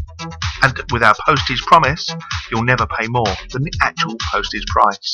So visit www.the-pigs.co.uk/ghost store. Yeah, welcome back to the show. Steve's still sneezing. Yeah, I can't help it today. If you just joined us, he's picked up a bit of a cold. I think he got allergic to the dog we picked up yesterday. That we dropped off at Wilmslow Kennels, didn't you, Steve? I did. Something was about the fur. It's a beautiful dog, though, wasn't it? Bless you. Yeah, yes, it was a beautiful dog. Well, I say I was, don't it still know. is. It just, I think it's made this worse than it was already. Stop advertising him then. Oh, right, okay. So, anyway. Right, what we're going to do now, I'm going to give you our link to our page on Facebook, okay? And if you scroll down, you'll see one that says Equipment and Location Pics by Paradox Electronics. We're going to be going into there very, very shortly, and we'll be contacting Paul Rowland, so a bit earlier than usual. But first of all, let's talk to Chris. Hello. Are you alright? I'm back. I'm back. It's miserable Right, okay. outside. It's what? Miserable. Is it? Yeah, it was raining. Did you not cheer it up? Well, I smiled at it, but it just threw it at me, so I gave up for a bad job. I don't know. Right, so basically, you've recommended this young man. Yeah, he's a great guy. You know, his mind is just it's immeasurable. I just can't. I couldn't comprehend the things that he comes up with. You know, Some of the stuff fantastic. he's made, you know. Oh, yeah. Looks good, and we're going to find out more about what he's done and what he hasn't done. It's fantastic. You know, I mean, like I said, we did a broadcast some while ago, and he brought some of his equipment on that as well. You know, and so I've seen some of it in operation. Obviously, that years ago, so I've not seen his new stuff. But there's the stuff he made then. I mean, you're going back in the early days, you know, and it was phenomenal then. So, but it's, I mean, the stuff. NASA should be having this stuff off him. You know, it's fantastic. It really is fantastic. So, and you know, I mean, I did a podcast with Paul some while back, and I said to him, you know, if anybody's going to get any proof of anything paranormal, it's got to be Paul and that equipment that of his has got. You know, really has to be. If that doesn't come up with things, we're just not destined, are we? You know, No. So. Don't you think, though, from a distance, he does look a little bit like Fred Bat? Yeah, from here, looking at him there, he does. And that's what I said. He reminded me of somebody, and I thought, you know, famous. But Fred Bat isn't. Well, I his suppose work, he is a bit famous. Yeah, I suppose because his work's getting quite renowned, actually. Because I mean, you know, we've spoke to myself and yourself, we spoke to celebrities in the past in interviews and podcasts, and they've heard of Paul as well, you know. So his name and his equipment is out there, you know. So what would be good if they could get this put in field trials on TV shows and things like that, so you can actually see how it conducts itself, you know, how it conducts and the results that's gained from it, because you can actually see into different formations of light and all sorts of different things that we wouldn't possibly think not possible. It's just phenomenal. So brilliant. Talking about lookalikes, I must admit I was watching Jonathan Creek on Friday. I don't look like him. No, you don't. But he did remind me a bit of Steve Mera. Different.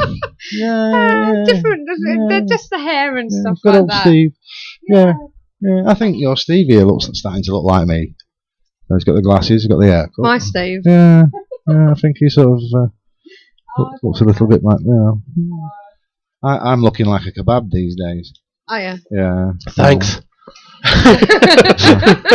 Not you. You're looking. I mean, if you're looking like a kebab and I'm looking like you, what's that mean? Well, you're looking like I used to look, and I'm looking like a kebab where the salad's falling out. I wouldn't mind, but I'm older than you. Are you? You're older than me. Yeah. I wouldn't have thought that. How old are you? 73 next. 76, mate. Are you? Yep. Well, yeah, I didn't think you'd look a day over 72. Don't so I'm talk. shocked. What do you mean, don't talk about it? I've not seen the show, Andy. Tony, what do you mean? Don't talk about it. I've not seen the show. What show? Jonathan Creek. Show, Jonathan Creek. No, don't I missed worry. it. I forgot it I was won't on. tell you what it was about, because I don't really know, because I was at my auntie's on Friday night. It was just in the background, wasn't it? It was in the background, so it was just something I'd noticed. And I'd like to time travel, go back in time and do some paranormal research in the episodes of Upstairs, Downstairs. I've Mr. always Hudson. said I would love to time travel and go back to the dinosaur era, but knowing me, I'll materialise and get eaten. Yeah, well, I get the. When I went last time, I time travelled and I went back to the prehistoric times, and and I met this dinosaur, married it, but. Chris, I don't know. Why did I know that was coming? Let's get Paul on the show, shall we, and start talking to him. Okay, so here we go. Let's give him a ring. Stop all this tomfoolery. I used to watch that when I was a kid. Yeah, it was a program called Tomfoolery. Hiya. Hello. He's probably going to moan at me now for saying he looks like Fred Batt. Hi, Fred. Yeah, I did hear that. Good evening, how are you guys? Hiya. So, right now, tell us a bit about yourself, Paul. Who are you? Well, You're going to have to turn the volume off on the page, okay? So we can just hear hang on you. a sec. Hang on. Right, is that better? Depends whether you can hear yourself. Well, first of all, Chris, have you got that check in the post I was going to send you? For all my promotion that you do. It's just that I'm having trouble cashing it. Yeah, it's come through. It's just I can't cash it yet. All right. Right. Yeah, I live in Chester, and for a day job, I'm a taxi driver. Right. Okay. But that gives me a lot of time to sit and think in between customers, and over many years, research, mixing, electronics, paranormal research, other people's research, technology that's out there and available, and what I wanted to build, and it all just comes together. I make things. Right. Okay. So you've obviously been on paranormal investigations before. Yes. Okay. What got you involved in that? Well, as you were saying on last week's show, I mostly got interested through watching Most Haunted. But what it was what Most Haunted weren't doing that got me interested in making machinery and technology. Mm. Right. So this is going back 10 years ago, something like that. So I started researching. The internet was just starting to come alive. And I found that the technology I wanted to see on the TV program wasn't out there. It wasn't available. So that's when I started thinking, what would I like to see as investigation technology? So then I started building the first machines. Okay. They were a sort of an equivalent of an EMF meter, but it wasn't an EMF. Right. It's a machine I call a Sentinel, and it's very sensitive at detecting changes in energy rather than emissions of energy that a EMF meter detects. Right. Okay. So they have limited use, but it's coming back into the future. Right. I'm turning my camera off because it's making it go funny. All right. So, Okay. And right. So you've done these equipment. Somebody's just asking in the chat room a couple of questions for you. Does Paradox Electronics have a website? It does, and I checked on it down, and I think I haven't filled in a form with the host, Right. so I just need to click and reactivate it. But it's paradoxelectronics.com. At this moment in time, it's not active, but it will be. Right. Okay. But that was a question from George. He's in America, and he's actually interested in hearing what you have to say about the equipment you designed. And our Tigger said, please send him some ideas. So I'm going to take everyone to our page on Facebook and to go through these pictures that we've got here. Now, what's the first one and what's it for? You'll have to describe, because I knocked my Facebook off before. I'll reactivate it. It'll just take me a second. But just describe the picture for me. Okay, it's got a load of stickers on it, and it's a black box with a load of knobs. It says electric windows. Yeah, that's one of my EVP machines. Right. Later on in my investigations, or building equipment for investigations, I became interested in the concept of EVP, but I wanted a little bit more from EVP, real-time potential, whereas traditionally most people record events and then play the recordings back hours or days later. I wanted to try and interact with the spirit world in real time. I've just got the picture up now. Yeah, that's actually what noise. Sorry, say that again. You're breaking up. Yeah, I'm sorry. That machine, the black box you can see, is called White Noise, and it's a complex-looking design, but it actually mixes our voice from a microphone, which plugs in the top corner, mixes it with white noise that the box is generating, and then you can hear any responses through the speaker at the bottom. And how long did that take you to make? I mean, in physical terms, to make that would take me about a day to make, a day and a half maybe. But the actual planning and design can take some time, because I sit and think about how I want the electronics inside to work. Okay. Right, the next picture. Are you on there now? It looks well complex, doesn't it? It does. It's got I think it's all about all the different lighting. Yes, I can see that one, yes. Okay, starting at the right-hand side, that's a 12-volt battery pack, Knightas battery pack. The centre is infrared night vision camcorder. It's an old-style tape one, but that's... And the upper left bit... Can you repeat that again, because you froze for a minute? Sorry, okay. The centre bit is the night vision camcorder, Sony night vision camcorder. Yeah. That's one of two that I have. And the upper left... on the left-hand side, there's a box. Right-hand side, you can't see it, but there's 40 LEDs, 20 blues and 20 ultraviolet. Right, what's on the bottom left again? On the far left-hand side is the control box. Right. What's different about it, there's also, on the very left of that control box, there's a quite to work in complete darkness. Can you do me a favour, apart from repeating that again? Can you turn your camera off, because it might save some oscillating, because it's really jumping. It's a bit jumpy. Yeah. Yeah, I've been on and again. off all evening, so right. I just have. Yeah, if you turn your camera off, it might make the reception a bit better. Yeah, I'm just trying to find the button that you turn your camera off with, though. Right, if you take your mouse down to the bottom of your picture, it should come up, and just click on it. Just click on the camera. Not getting it. Oh, right. Okay, never mind. Right, repeat what you just said then, Paul. Sorry. The light system is different because the control box pulses the light rather than just turns it. Rather than it pulses it at various frequencies. Right. Okay. The reason I use pulse lighting is just like an air hammer in a garage that undoes your wheel nuts. The impact gives a different kind of energy force as the light's travelling out. But also the frequency of the light is our audio range, beyond our audio range as well. Right, okay. Right, what I'm going to do is I'm going to re-ring you back. When I ring, just answer it without... Oh, you've done it. I've just found the button, yeah. Yeah, somebody said it does suck up the bandwidth, so hopefully it might sound a bit better now. Yeah, yeah. Whew. So, I don't know what PJ's on about. Can someone accept FR page, please? I don't know what that... Oh, right, okay.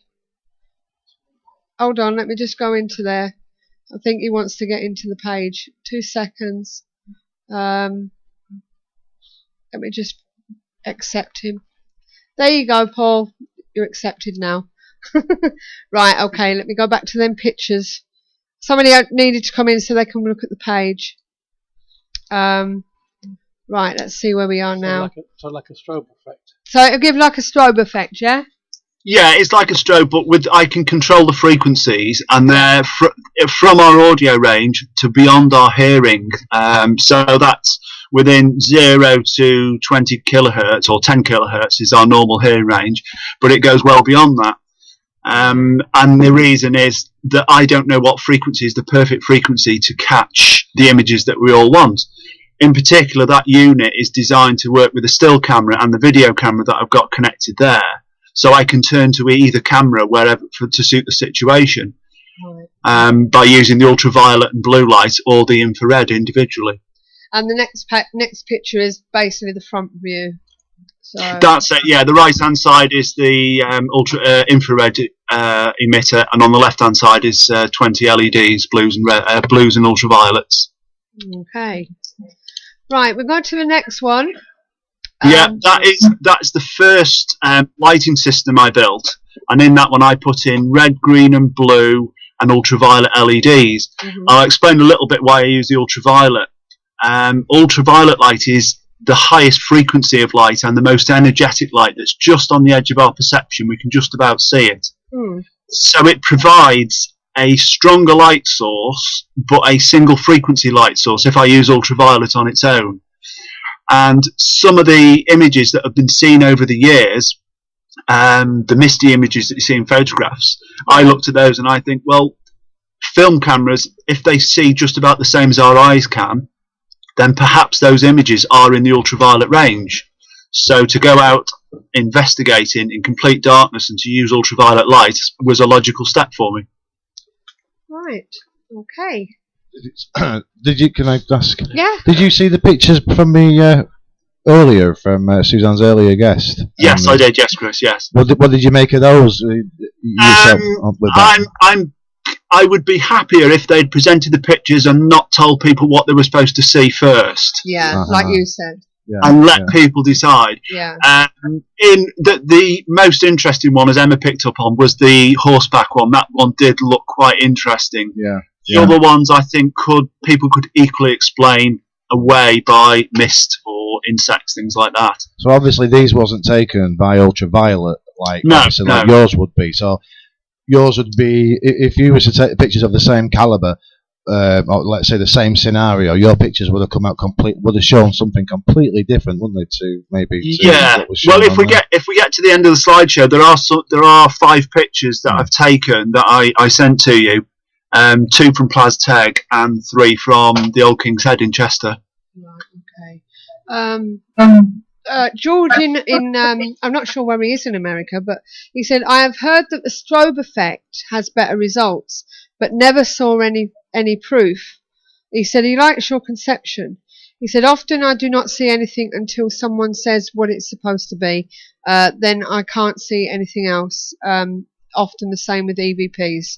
I mean, he's in Evans Mills, New York, is that? Yep. Right, nice to have you on the show. So, right, we'll go back to the slideshow. So, okay. And just out of curiosity, what's the switches for on that? On the previous one. Yeah.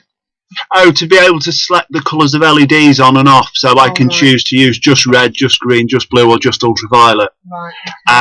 And to change the frequency range. These boxes, what they have is a stepped frequency range. In other words, it starts at a low frequency, gradually rises to a certain point, stops and restarts again. Yeah. And this allows the machine then creates quite a wide range of frequencies. So when I'm taking a photograph, these things are not particularly bright or powerful. So when I'm taking a photograph, it's on a tripod and about a 2 or 3 second exposure. But during that time, the light frequency has changed several times and scanned through its frequency range several times, giving me a greater opportunity. Right, okay. Right, your next picture. Yeah, that's actually the very earliest EVP device that started to give me interesting responses. This is one that converts our voice. There's a microphone in the front, a built-in microphone and an external microphone. And it converts our voice into an electromagnetic field in the box, and then back from electromagnetic back into audio, and uses a bit of frequency mixing in with that as well. So I generate another magnetic field, mix it in with the voice, and turn it back into audio. What became interesting for me was when I started using the boxes, I would set them up on quite a loud setting that was on the verge of feedback, but then leave the box alone and not touch it. Yeah. And quite early on, I noticed that they were giving me feedback, but sporadic feedback. It would come and go of its own accord. On a couple of occasions, this develops into a vibrating frequency, and on very rare occasions, we have heard voices through these boxes. I use about 4 at the same time now, all different technologies. Right, okay. I need to go back to the other one. Sorry, I just missed this one. Tigger said, am I right in saying that the previous one with the lights, it works taking photographs, like using ultraviolet light for looking at watermarks, maybe? For looking at what, sorry? Watermarks.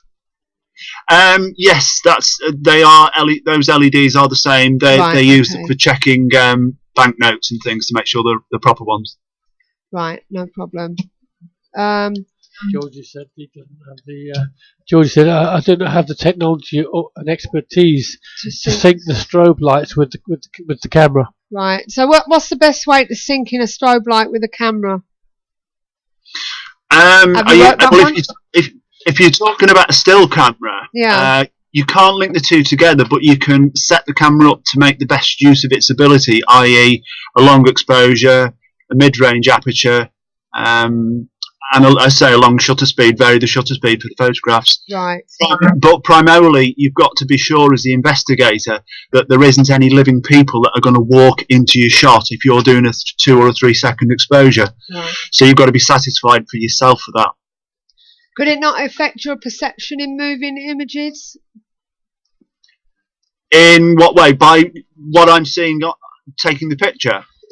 Yeah, would it? Somebody's asking about the perception that a strobe light can give you. I think it would. We're actually looking at it, but once the picture's taken, I don't think it would. No. Right. Okay. Well, right. I mean, I'm looking at the scene that I'm taking the picture of as I'm actually taking it, and the strobe light is above that usually, that you can see the pulsing effect. It's above what I can see, so it doesn't affect me. It doesn't cause any problems or issues. Right, okay. We do have some photos later on, Andy. Sorry, I didn't catch that. It's all right. Andy was asking whether there was any actual images that they could see. Yeah, there are. I did send you some. I'll talk you through the method. Right, are you not in the group page, Andy? If you go to the group page on Facebook, the images are there. That's what we're talking about. Okay, and later on we'll find some other images at the end. So yeah, go on. Paul, it's you've got an array of, obviously, like you said, you've got bulbs, different colours, red. On the lights, yes. Yeah, ultraviolets, and then different frequencies and things on that level. Yeah. Excuse me. Do you find certain bulb colours work better with certain frequencies rather than other bulb types and frequencies, if you understand me, Drew?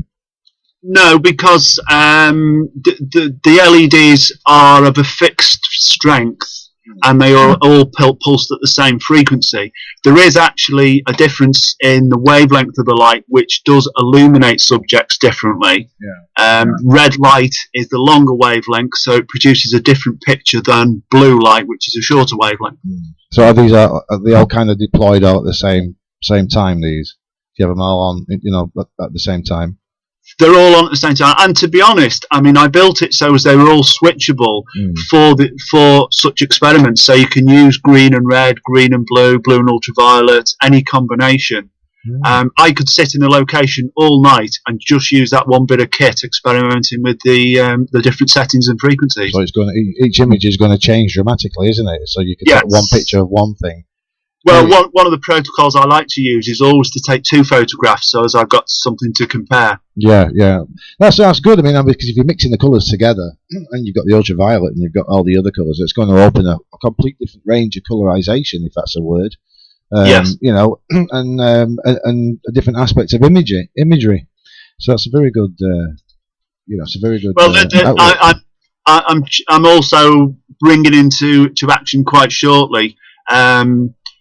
Light that can be modulated from the effects of an EMF meter. So in other words, the location itself can generate, if it can generate a frequency, I can project that into light, or I can give a person a small EM sensor to hold, and if a person is generating an EM field, that can also be turned into frequency pulses of light. So you'd be able to physically take a photograph of the the EMF that's being emitted from a meter, from a person, etc., from an appliance, camera, anything like that, yeah? Possibly. I haven't put the equipment together. It's on my to-do list, and it's quite near the top of the to-do list. But I am looking forward to doing that experiment. And then, of course, you've got which colour of lights do you choose from the other box. Yeah.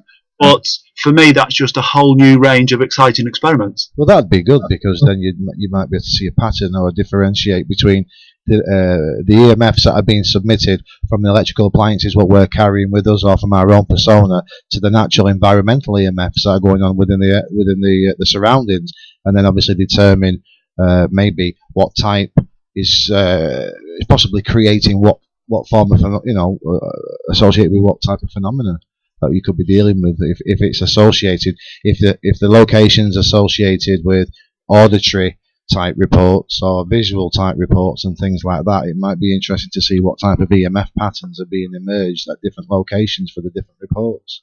Very much so. I'm not sure. I think I've sent you a couple of pictures of a device, or a picture of a device I'll call the PX11. But if I don't, ask me afterwards about the K2 and EMF as well. There's something about those as well. Right, okay. One question that we've got is, where are we? Tigger wants to know, have you ever thought of using the Xbox Kinect camera in any of your projects, as they have the technology to track movement as well? I would love to. I haven't got an Xbox Kinect, but I have seen demonstration of it working. Yes, it'd be a fantastic bit of kit. I really quite like the idea. That's a very good idea. The nearest thing I use is the very webcam that I'm looking at the moment, and I connect that up to my notebook computer, and then I've got some motion activated recording software, so I can leave that locked off in a room with one of the lighting units that I've got, similar to the one before that you saw, and then the laptop itself will only record video if there's a movement in the vicinity of the camera that's caused by motion, movement, people, persons, or unseen persons or people. Right. In other words, it's just motion activated recording. Yeah, he says that he's seen the Xbox Kinect camera used, but he wouldn't know where to start with that one. So I've seen it used, demonstrated on the TV. It's a great bit of kit. It's a great idea. Okay. And SAS Paranormal Chris said, do you prefer 850mm or 940mm IR LEDs? Sorry. And have you either used the 3 or 5 watt single IR LEDs? And if so, what are your thoughts on them? I'll start with the last bit first. I didn't catch all of the early bit. No, I have got some of the larger 8 and 10mm infrared LEDs, if that was the question, and they don't make any difference. They're just a greater illumination for a smaller package. Right. They will do the same job as having, say, 10 5mm LEDs. I don't think the big difference is to have them pulsing or modulated in some way, rather than have them just statically switched on. Oh, sorry, it says nanometer, not millimeter. It's my eyes. Oh, I see. The 850 or the 940 nanometer. They're mostly the 940. I have got some of the other ones. It depends which infrareds that I buy at the time. most cameras are sensitive to most ranges of infrared, but I do realise that they are tuned to a specific frequency. I haven't done a lot of research into anything that's better or worse than others. Right, and the second part of it was, have you used either the 3 or 5 watt single IR LEDs? And if so, No. what are your thoughts on them? I haven't, but I say all as they would produce would be a greater amount of light energy for a smaller package. So equal is valid, and if I had some, I probably would use them, yeah. Right, I've changed my glasses now to my computer ones.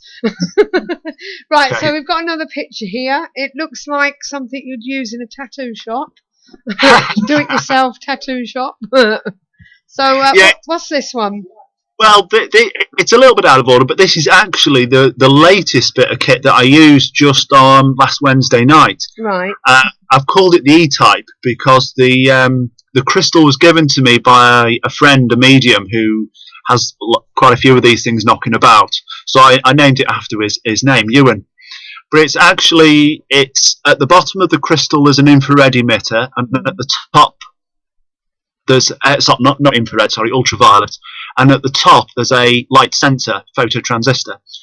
On the left hand side you'll see the orangey parts, which are two pieces of a coil that are linked together. Yeah.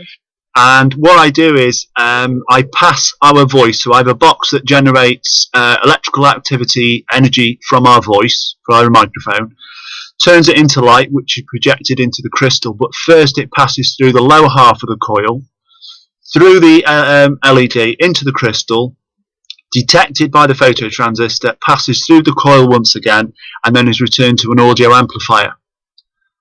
And we use this quite briefly on Wednesday night, and it was rather amazing. A friend who was with me, Vicky, was convinced she could hear whisperings and voices in the background. It was very, very faint, but it's the very first time I've ever used that. So that's a crystal. that one needs time.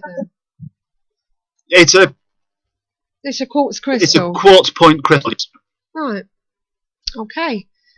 Right, we've got a blue picture here. Is that where? Yeah. Well, the reason I use the quartz. Sorry, you still there? Yeah. Can you hear me?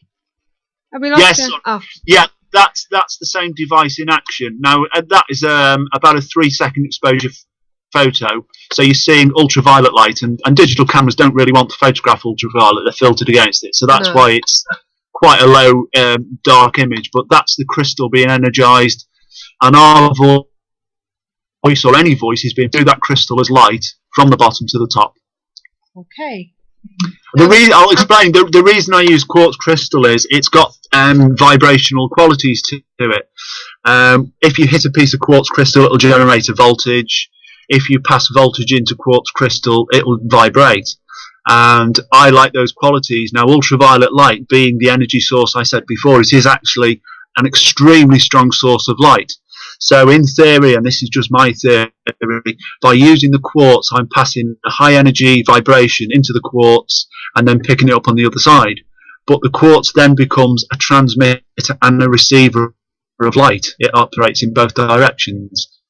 So that's why I use the quartz. It's just something a bit different. Okay. So now we've got a array of things, but I'm sure we'll see some of them in a moment. But there's an iPad thing there, yeah? Yeah. Yes. Well, I sent that one because typically that's how I set up equipment in a case. I'm still here. You got me? Yeah. Hello? Hello? You there? Let me ring you back. Okay. See if we can refresh this. See, it is, isn't it? Seem to have a problem with Skype at the moment. Can you sort Skype out? Let's try again. Enhance Skype.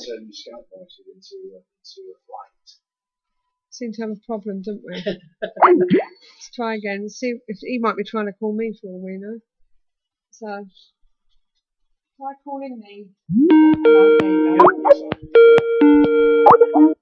Hello. Put your internet back on. All right. Hello. How are we doing now? All right. Okay. Sorry, let's try again. dropped out. I think it's Skype. It seems to have a problem tonight.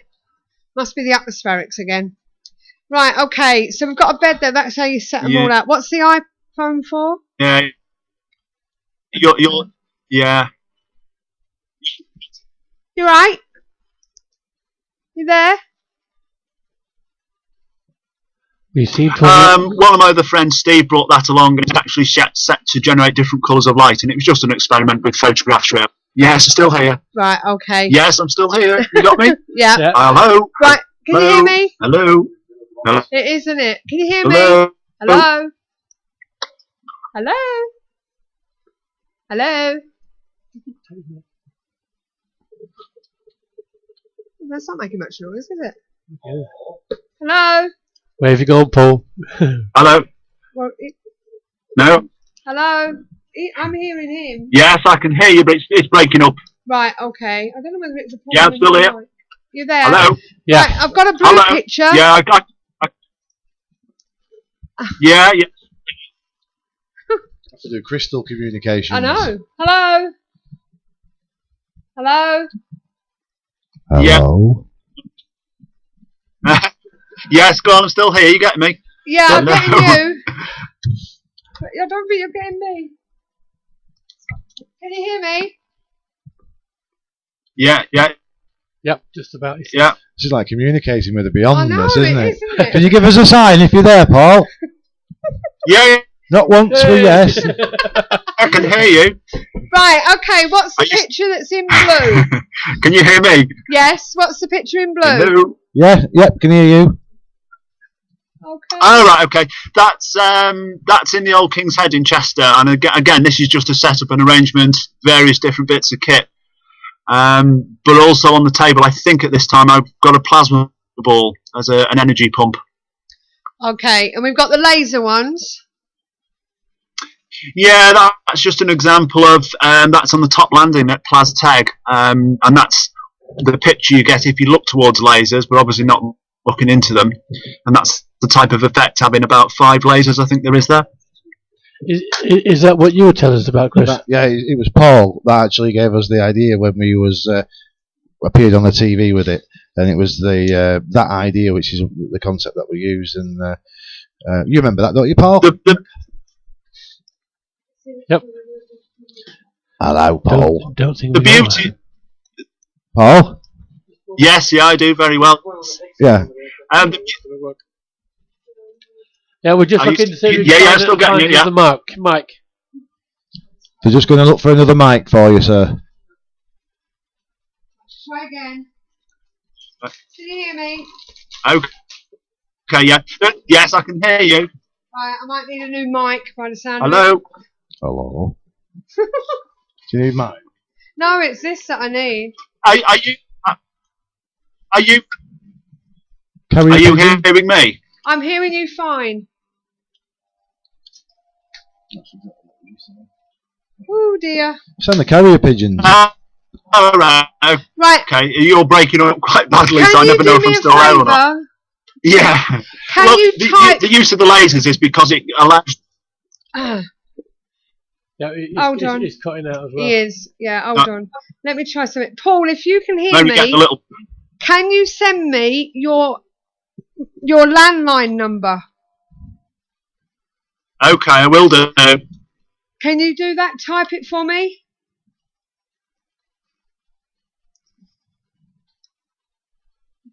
Yeah, we'll see if we can get him on the phone. Is there anybody there? You can give us a sign. Come forward, Paul. Yeah, George forward. George Yeah, said, just give me a second. Okay. We'll do a seance instead.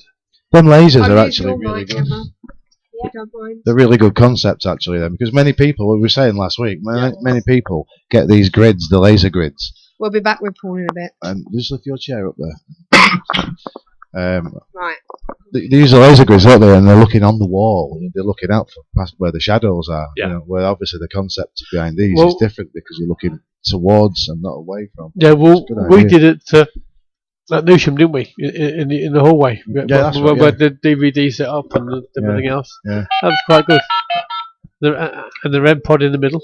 Yeah, that's true. It's not on the table, Yeah, it's on the table, babe. Right, hold on. Hello, Suzanne. Hang on, I'll release you from this. Hello? Are you there?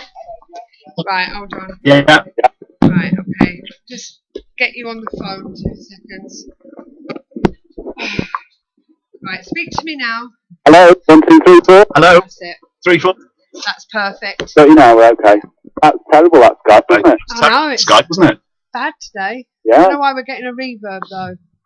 Has anyone got their, have you got your thing up, Steve? Yeah, George is saying, what's the laser for? Is it a visual reference? Right, okay.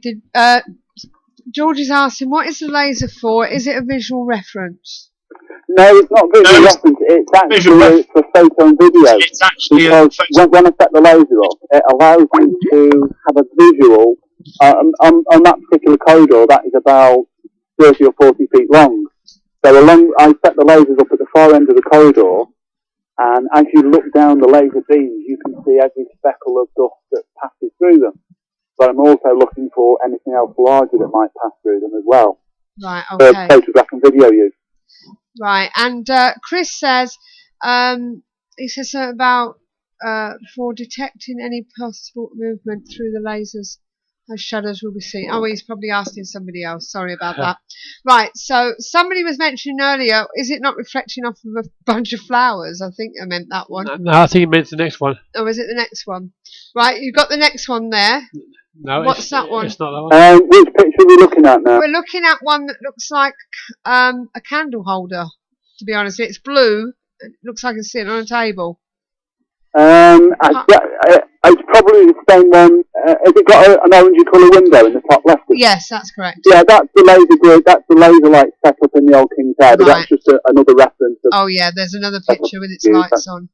Right, we've got a picture of you out in the dark with your bits and pieces. Yeah, that's a slightly different event. Right. The bit of kit on to my left hand side or the right of the picture is an optical transmitter and receiver. Yeah. And it was a night we went up on a hillside locally. It's similar technology to the EVP optical stuff, but it converts voice into light. And in particular, I point that upwards towards the skies, and I can then vocally send messages up into space. I can send data, any sort of audio, anything that can go as audio can be transmitted upwards into the sky. Yeah. With the potential of contacting any extraterrestrials that are there. Right, okay. Now, going back to your laser, Tigger said, would that be similar concept for a laser grid? Yeah, very similar. For the laser grid, it just needs an awful lot of lasers to cover a large area. And at one time, I did start using mirrors to bounce the lasers backwards and forwards across rooms. The problem is, on events, if you're going to have a lot of people walking around, there's safety elements and concerns to take care of. It's okay if it was just a few of us, but particularly at Plastag, there's a lot of public events there, so it's not that practical. Incidentally, did you see anything on that last picture? Did you get any UFOs? That was an interesting evening. That was actually on the night. Do you remember a few years ago when we had a volcano that erupted in Iceland? Yeah. And every single aircraft was grounded over the UK. There wasn't anything flying at all. Right. On that night, I transmitted messages. My friends were there, and we sent signals into space for about an hour. And one of the team that was with us, I said, or to all of them, check any websites that you can find for any UFO sightings and reports. And there was about 20 reports on that night that ranged 30 miles north to 30 miles south of the location. And bearing in mind it wasn't any aircraft, but people reporting seeing lights in the sky, and that was from Manchester to Anglesey. Now, whether that was as a result of what I was doing, I'm not going to say, but it was a little bit of a coincidence. Yeah, yeah. Now, the next picture, what have you done with that K2? Well, that's a K2 as it's supposed to be. Yeah. Your normal K2 has got the 5 LEDs as an indication of electromagnetic energy striking the machine. Yeah. The problem is they quite often go off, and I've been in locations myself with people there, and they go off and they give flickers and responses. Yeah. In my view, most of those are caused by text messages from mobile phones. Yeah. So that particular K2, there's a particular spot in the circuit board where I tapped into it, put a socket on the side, and it's sitting on an audio amplifier. So now if the K2 responds and you see the LEDs moving, if it's within our audio range, you can hear the electromagnetic noise or signature that's caused the reaction. Right. And it allows you to sit the box still and see if there's any reactions, or you can use it as a scanning device, walk around a room or location. You can hear mobile phone signals from electrical machinery, motors, anything at all that's generating electrical activity. Right. The difference is, if it reacts, you can hear it. That's the important part. You can hear what's caused the reaction. Yeah. I've got one that we call the cricket. It does make a noise when it goes off. Right, yeah. Yeah. But this is actual audio. It's not a generated tone or a frequency. It's the actual signal that's created the reaction. Now, you say that normally it's when people's phones go off, they're getting a text message. What if there is definitely no mobile phones on? Well, that makes the response all the more interesting. If you've got a reaction on your K2, and hopefully there's something on audio that you can hear, then for me that's exactly how an EMF meter should have been built in the first place, so you can hear the responses. And I have sat in a room where the K2 has been given a response, but we couldn't hear anything in the audio. So that was a higher frequency sound than our ears could determine. Okay. So they're not all true hearings are triggered by mobile phones. No. But this arrangement allows you to hear. There is an EVP potential here. Yeah. Because if it's an audio that, say it's an EVP, a voice from the spirit, that could be using the energy of the room or the location. If you're in a room that's heavy with mains, electricity and energy, that could be a carrier wave in theory. Yeah, right. And the next picture we've got here is a small motley crew sitting around a table. Yeah, this is in the Old King's Head. Again, typically this is what I called an electronic seance. We're using the boxes to ask questions and listen for responses and reactions through the different machines. There's one or two different setups there. I'm using a couple of piezo discs as microphones, so they pick up on vibrations rather than just audio from a microphone. Right, okay. And the next one you've got a microphone there. What looks like a microphone anyway. Yeah, this is the one I call my PX11. It's had a few modifications over the years. It started out as just my version of an EMF meter, and it started out with a row of 10 LEDs rather than 5 of a K2, and an audio amplifier and a built-in sensor coil in the centre of it. I then started adding more and more bits to it, so there was a microphone preamp, so we could hear what was coming in from the microphone. That could be turned on or off.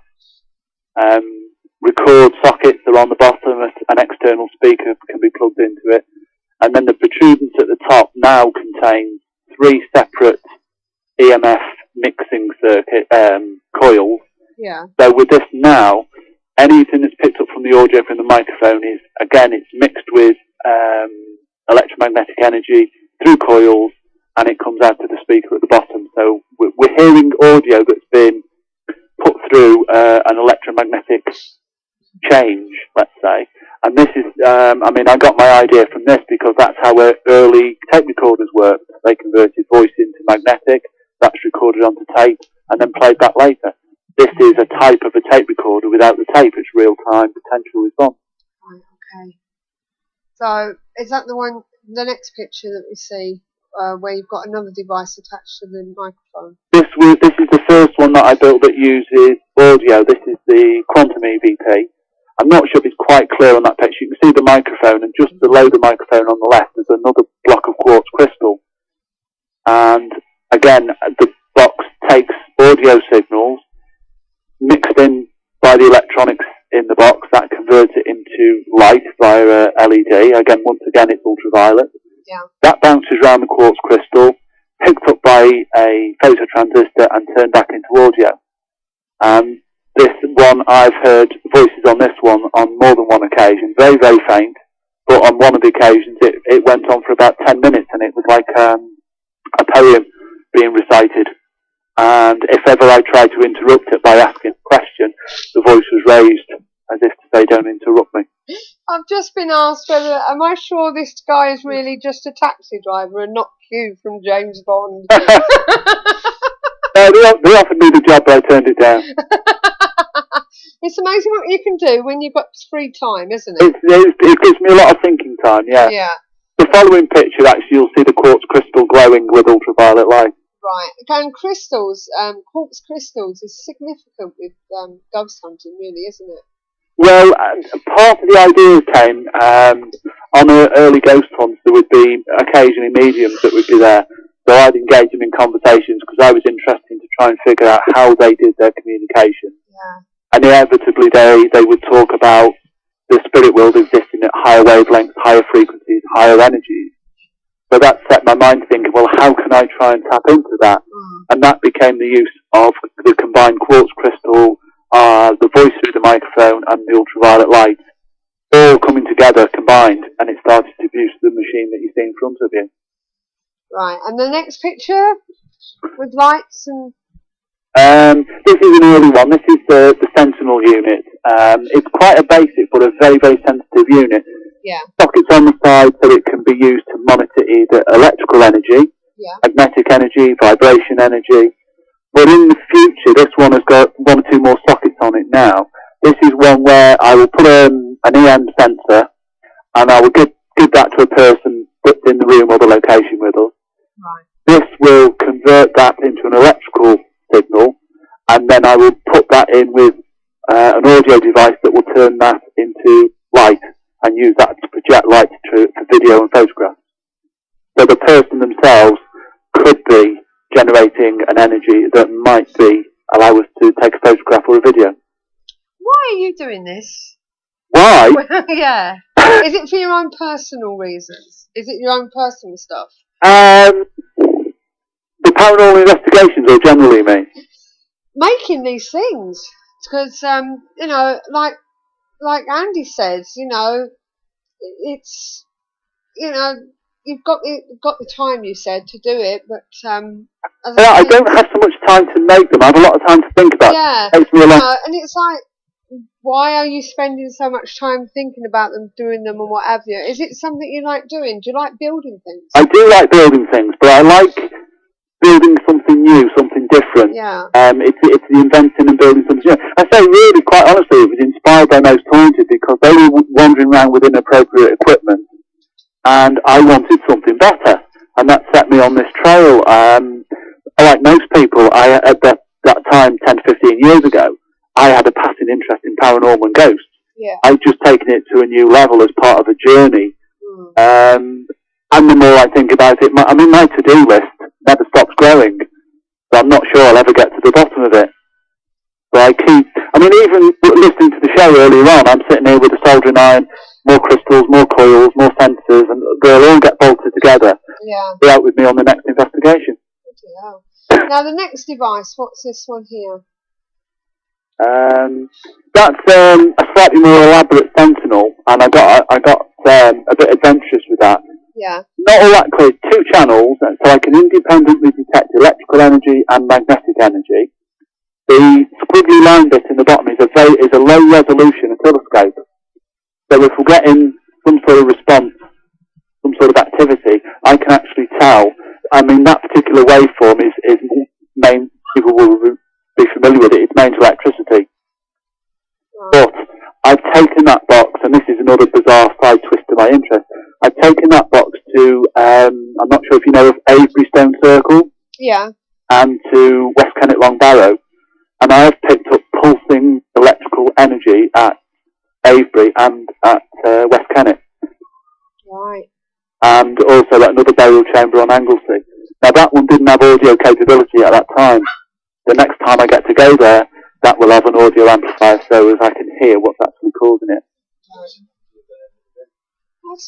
What do you think that pulsing energy might have actually been that you was picking up on there, Paul, in Avery? What do I think it was? Yeah, the pulsating energy. To be quite honest, I don't know. I didn't really expect a response, so to actually get the response was very, very interesting. It was pulsing. I mean, I didn't have any machinery to actually detect the frequency. What I can tell you is it was about 1 or 2 hertz, 1 or 2 pulses per second. So it was very low frequency, and it was much stronger at the burial chamber. So that was that type, obviously, that type of energy detection that you've got different from any other location. I to other stone circles where I haven't detected anything from it, so they do vary. And there's another interesting little side story. There's another burial chamber that's a bit close to me on Anglesey called Bryn Castley Do. And I took the machine and detected a pulsing energy at this burial chamber. And there was just me there at the time. And there was two other male visitors that were obviously coming to the site to have a look around.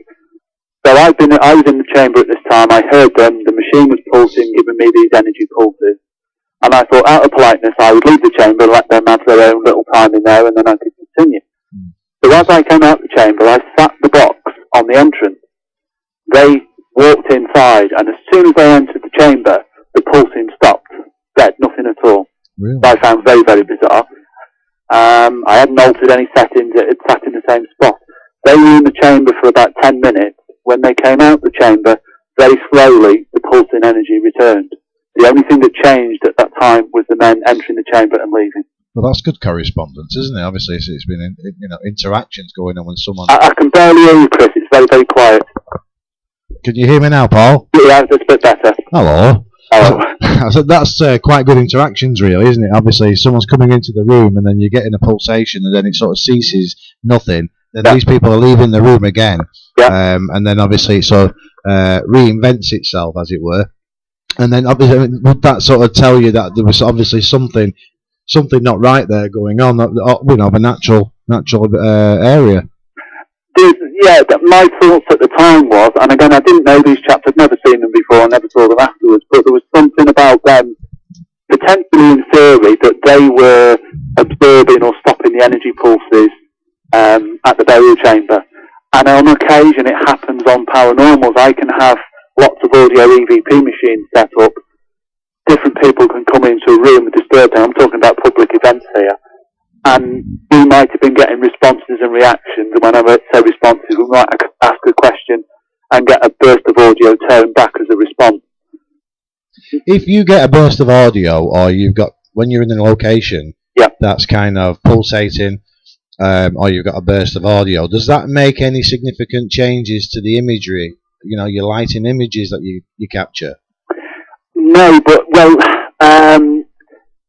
a future development will be using the EVP machines to generate the light, which I haven't done previously. So in other words, if there's noises or reactions, high frequencies or tones coming from the audio system, to turn that into light, that would answer your question. I haven't done that yet, but that's on my to-do list. So it's something that you're going to be doing there then? Yeah, I mean, what I normally do is have a camera or video camera and the relevant lighting that can be infrared or ultraviolet as separate standalone units, so they're not really affected by anything going on in the room. They're just there as recording equipment.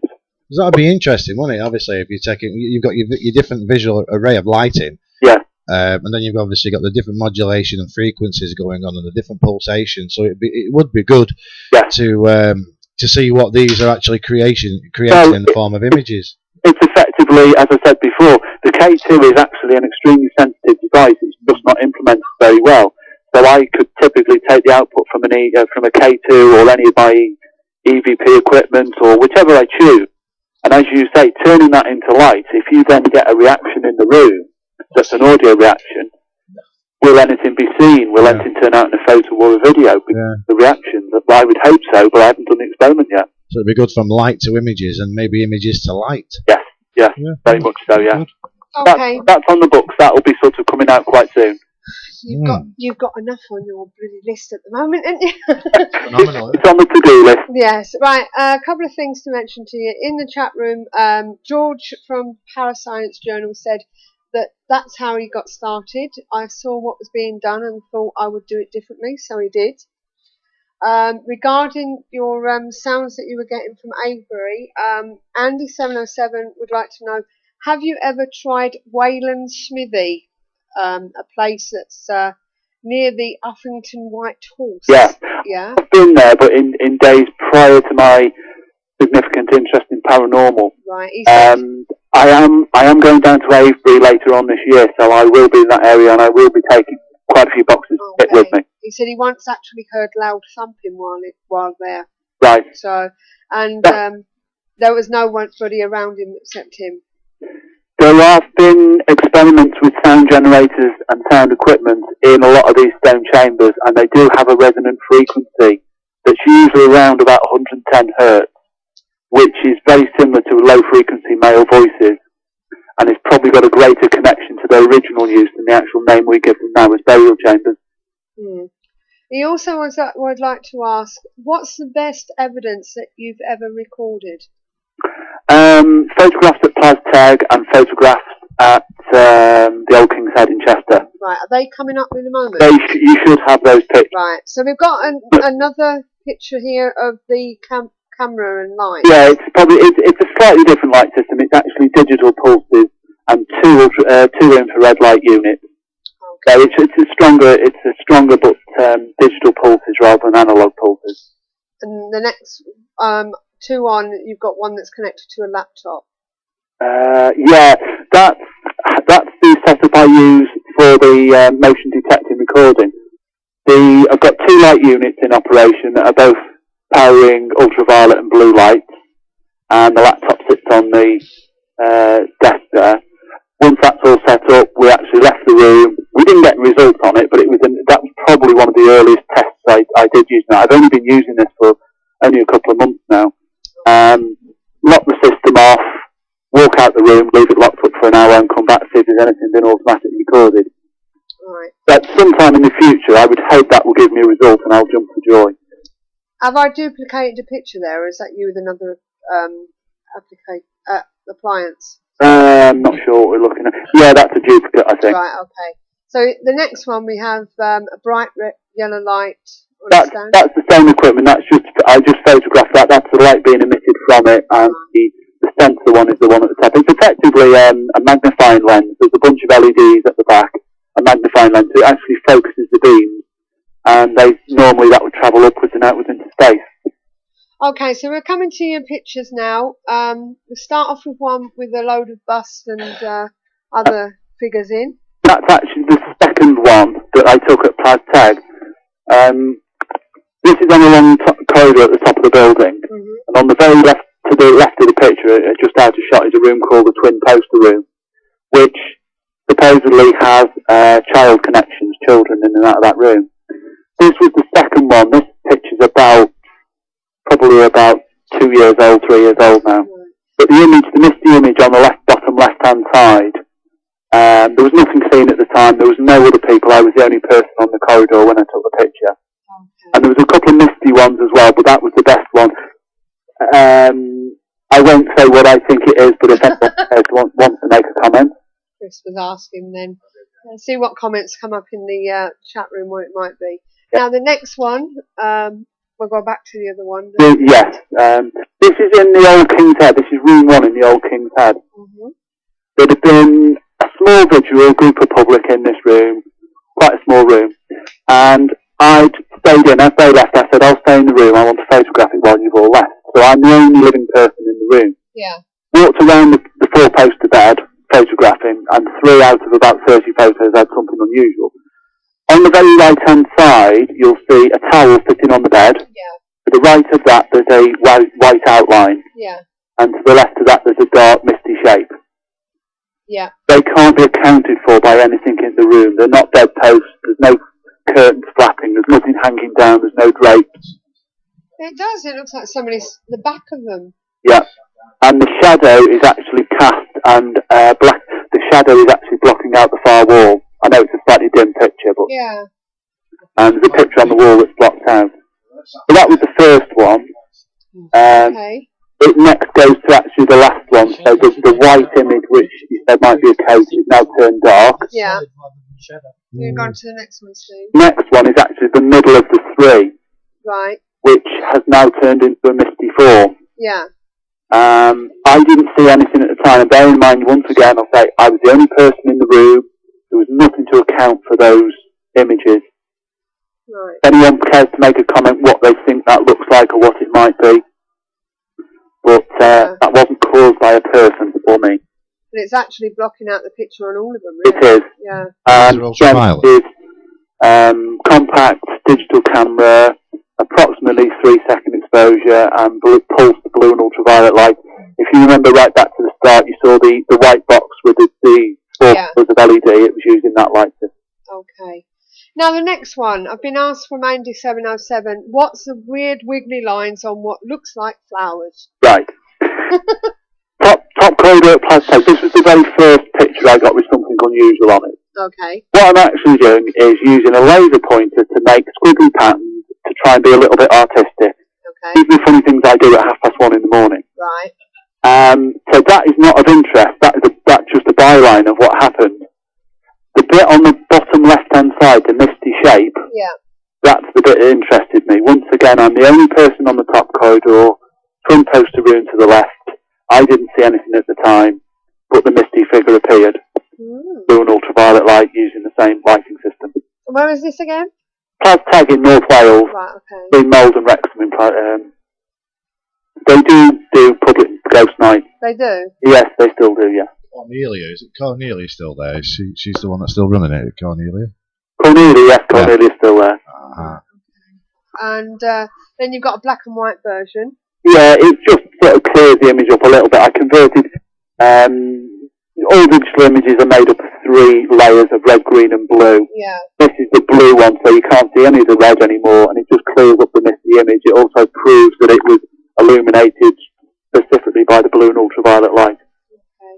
And then the next one in the same corridor but a different angle, you've got what it looks like a face, a side view. Yeah, I probably shouldn't have sent you that. That is the same as the purpley one. And what looks like the end of a nose, with a notice on the chair. There's a chair there in front of it, and it's a notice saying, do not sit on this chair. So that's not relevant. Right. It's almost identical to the first one that you saw of that series. Right, okay. So we're going back to...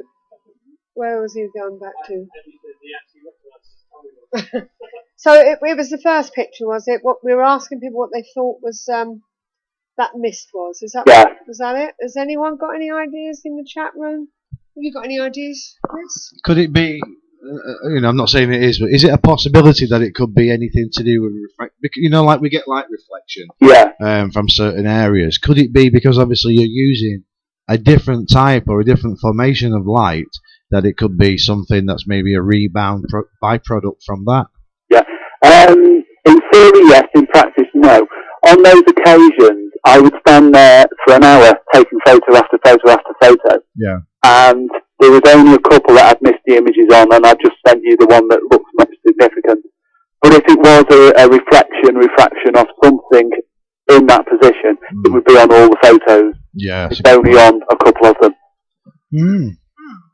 And it's the same in the ones in the Old King's Head, that I walked all around that bed taking photos, and even from quite similar positions, I kept moving around slightly to my left, and there was only those 3 that turned up those photos, and each particular strange image on each one is each one is slightly different, they're not the same, so I don't think it's reflections or anything like that. Yeah, that one on the bed's quite interesting. Like they've got a jacket and it's got a button on the bottom, the button that you fasten at the bottom there. But to me, that's not a shadow, because a shadow wouldn't block out the picture. No. But if you look at the actual shape where the white is, it's a very similar shape. It's exactly the same, isn't it? A shadow doesn't block out the picture. The picture would still be there. Well, okay, but darker. When we took that picture from Golden Fleece, that blocked out stuff because that was pitch black. Yeah, that blocked out everything. Yeah. But that was just one thing. So I get what you're saying there, see, because obviously it's cutting out the frame. If that was a shadow, you'd still be able to see the frame. Even though it'd be darker, you'd still be able to see it. But would the production of that being blocked out? Do you know, like, if you've got an infrared light? Because if you go to the next one, it's still blocked out, but you've got, instead of white, you've got a dark shape there now. Which is blocking out the picture. If you and use a grainy bit there, which is still blocking out the picture. If you use an infrared camera and you film into a photograph that's on the wall, it actually looks blank, like a blank canvas for your infrared camera. So I'm just wondering if that looks like it's blocked out because it's in ultraviolet. In ultraviolet, no.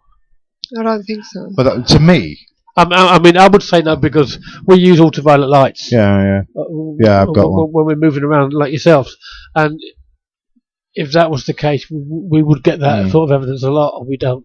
Yeah, that's fair. I mean, to me, the shadow, I'm not too sure. Yeah. To me, this bit is a person sat on that bed with a jacket definitely on. looks solid. Like a denim jacket. Yeah, denim jacket. It's obviously turned up in that colour. Maybe it wasn't that colour, but it's turned out in that colour maybe because of the lighting. And you've got the button on the bottom. Well, in ultraviolet light, that's probably a dark jacket. Yeah. Because I mean, even in ultraviolet and IR, all our dark clothes seem to come out bright, don't they? Bright white. Paul, after that picture was taken and you found out about, did you notice was there any indentations of any form on that area of the bed? Do you know of? Not that I recall, no, because it was a made bed. No one had touched it, so not that I recall. I have still got about 30 pictures that I took in that room, so I will go back and have a look at them just to see if there's anything. And you were definitely the only one in the room. I was the only living person in that room, yeah. I noticed you say living. Yes. Yeah.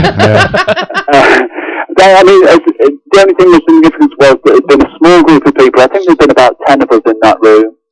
I'd had one of the EVP machines in there. I think it was the crystal one that had started to give us pulses and reactions. When they all left the room, I just decided I just wanted to concentrate on photography and photograph the room, and that's what turned up. What was your initial thoughts when you saw that, Paul? Well, funny enough, I didn't actually look at those pictures till about 24 hours afterwards, and when I looked at them, I did get a shiver down my spine. I'm getting a shiver down my spine because I know it's fair that anyone anywhere can say, "Oh yeah, but it's this, that, and the other." But I was the person in the room that night. I can go back to that room. I can revisit and take the same photos again, and I can demonstrate how I did it. I know I was the only person in that room, and I know there was nothing visible at the time. That's the thing. Anybody that didn't know the circumstances and the situation surrounding it would have said, "Oh, there's someone sat on it." Yeah. So obviously, you've caught the back end of one of your colleagues sitting on the end of the bed. Obviously, you're saying that, which and I fully believe that. That there's nobody there, but to other people, that's the first thing that they would think, isn't it? Oh, there must be someone there. And then when you tell them that there was no one there, you go, "Ooh, right, okay." But, I mean, it's fair to say anyone could contradict me and say, "Oh no, it's set up and all that," and that's fair enough. But the reality is, I'm the person who took the picture. I know exactly what happened that night.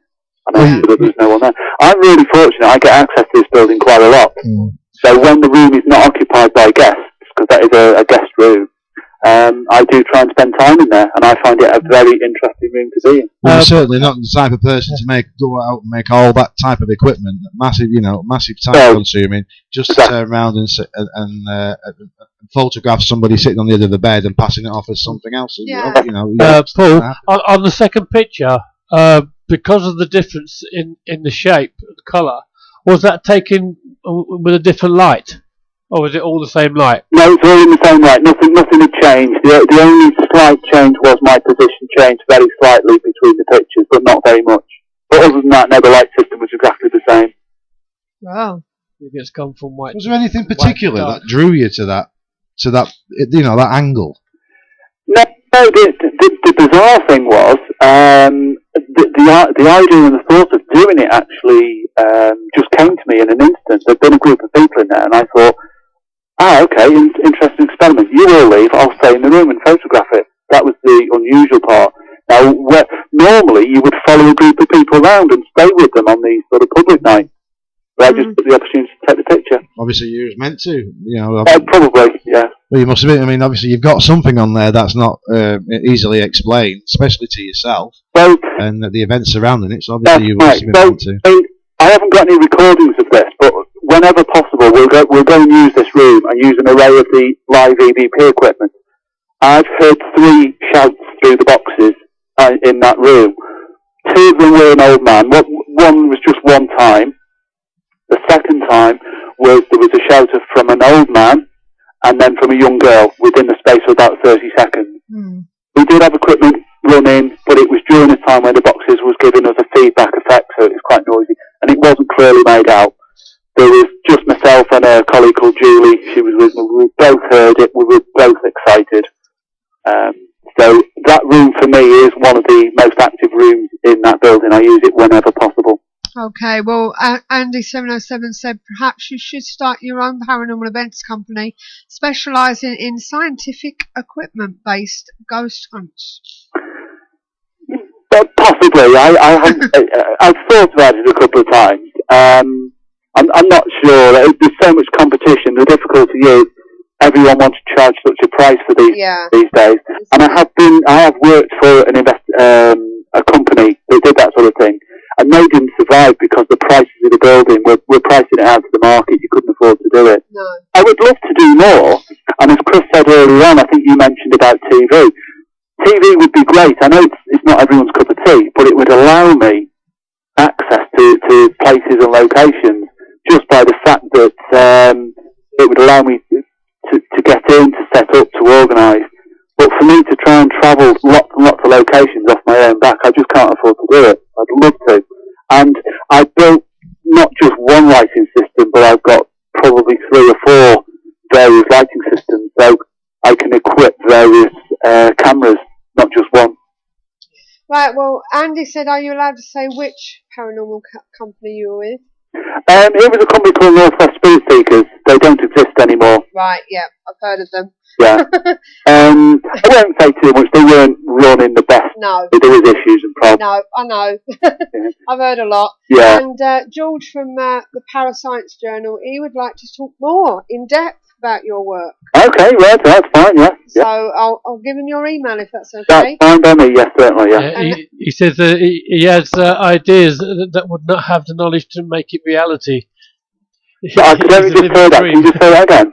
He says that he has ideas, but he doesn't have the knowledge about making it reality. Oh, right, okay. He said, you're living the dream. Yes. So, you know, and our technical, who's been making some EM pumps and static machine things that I don't know about because I'm not very technical. I know he'd be interested in picking your ear rolls. Right, yeah. You know. So, yeah, I mean, you mentioned an EM pump, and that set me thinking. A similar thing like Modify, but with a slightly more level of complexity. I took apart a plasma ball and reused it. So plasma ball? A plasma ball, you know. Yeah. You know what I mean? Well, some of them run off batteries. So I've got a couple of them that run off 6 volts. Yeah. So I modified them, put my own generator. They need a high frequency to make the actual plasma turn into the little sparks that you see inside. And with that plasma, once I can generate audio into that, so I can actually put voice into that or audio frequencies. Now, I've not used it that much, but in theory, the plasma ball actually generates a massive electromagnetic field. If you to actually generate it in a specific frequency, and at this time I don't know what frequency, that might energize a room or a location to allow either communication, still photos, or video. Right. Okay. That I would like to try that one. Steve said he'd like to try that one. If you ever build that one, we'll test it. I've got the equipment set up. I've already got it. It works. Yeah.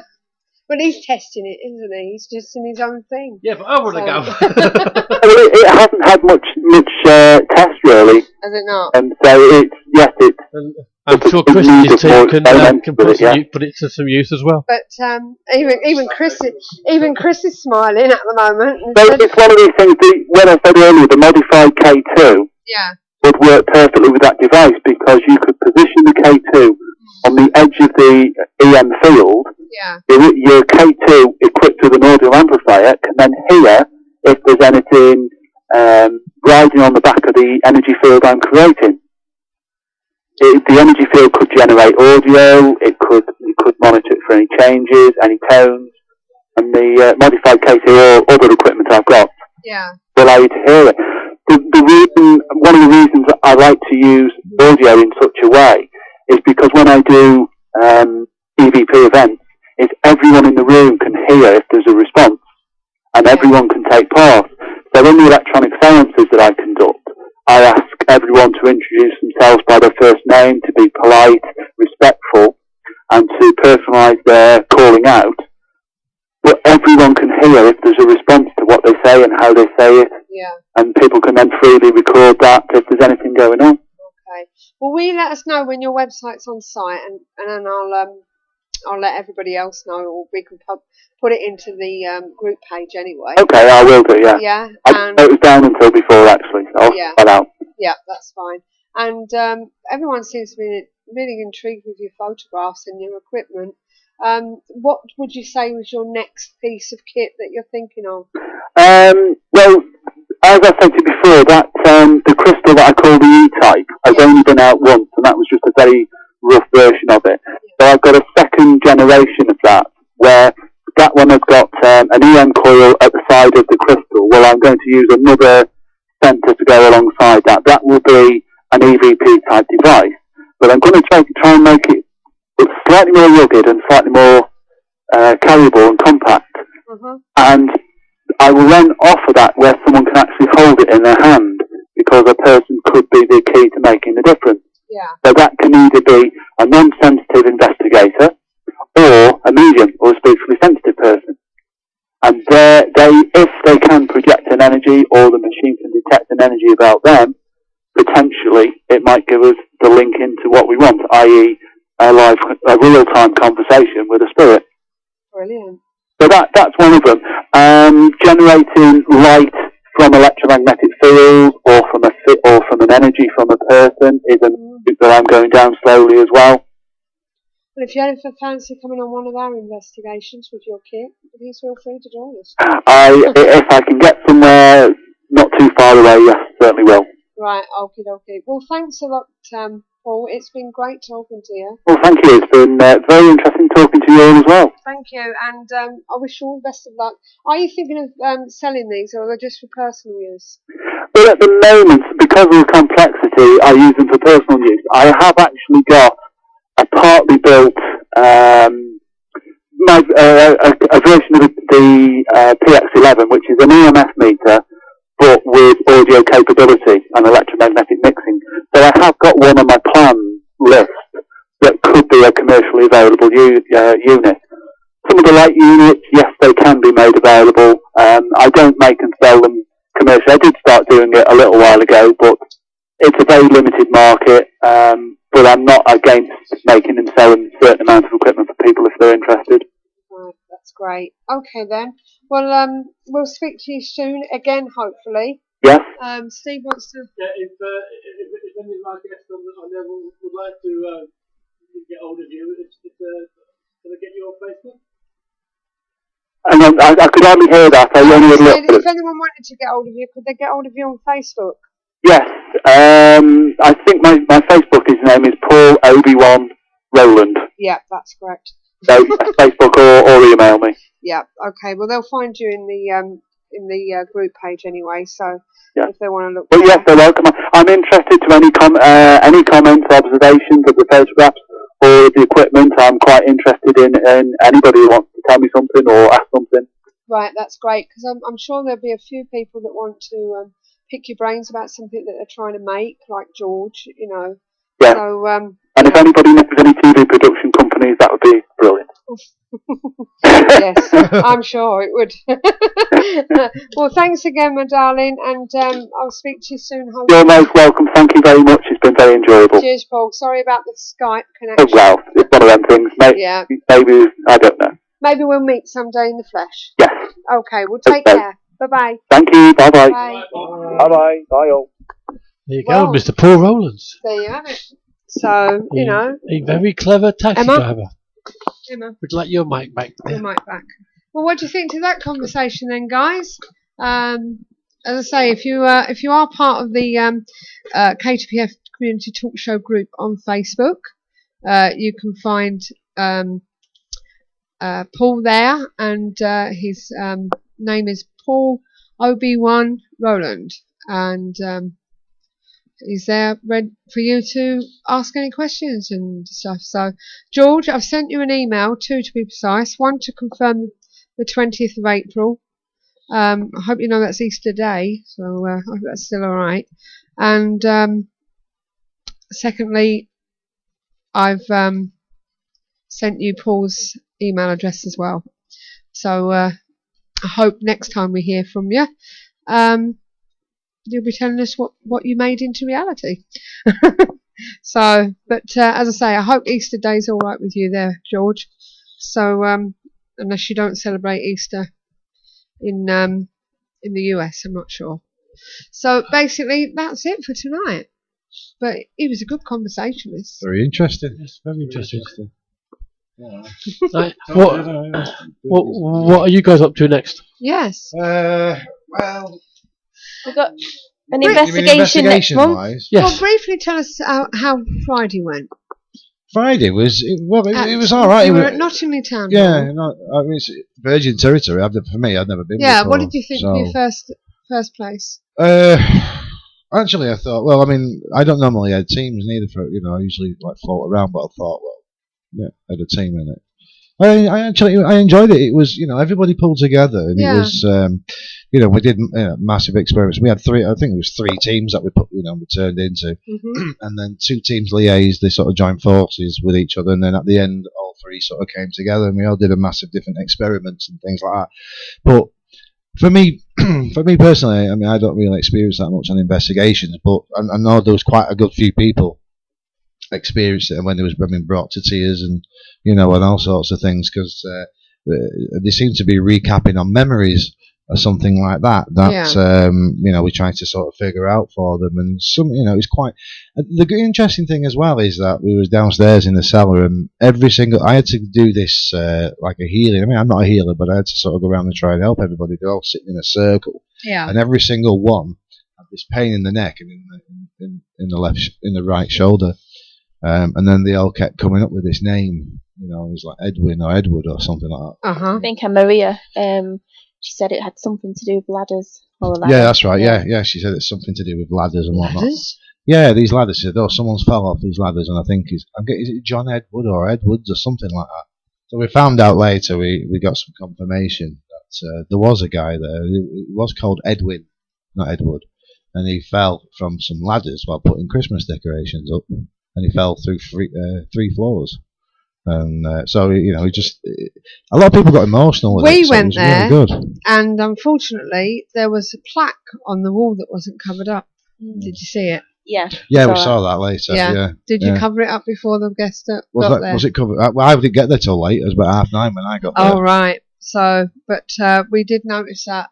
But we don't. Well, no one actually came up with Edwin or anything like that. No, they didn't one say actually Edwin. said Edwin. Maria, who said about the ladders and everything, she came with us.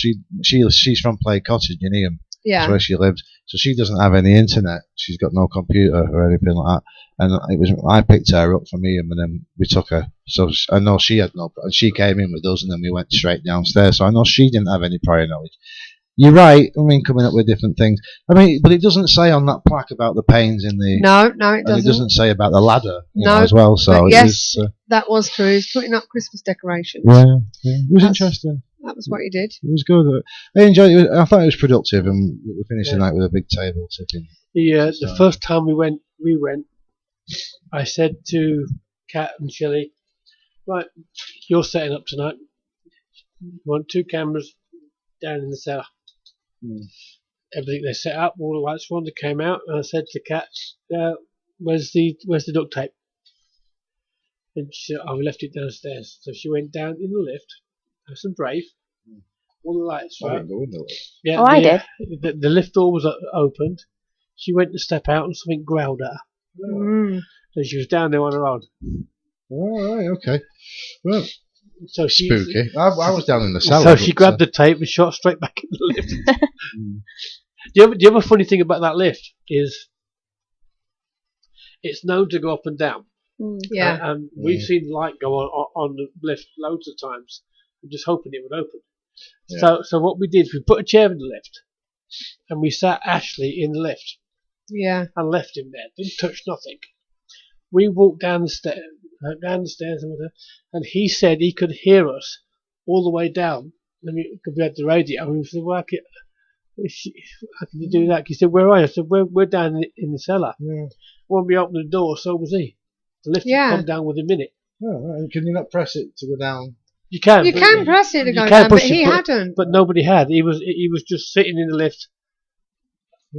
Upstairs, and we walked down. The lift went down with us. And when he's saying, "I can hear you," I said, "Well, you shouldn't do. You should be upstairs."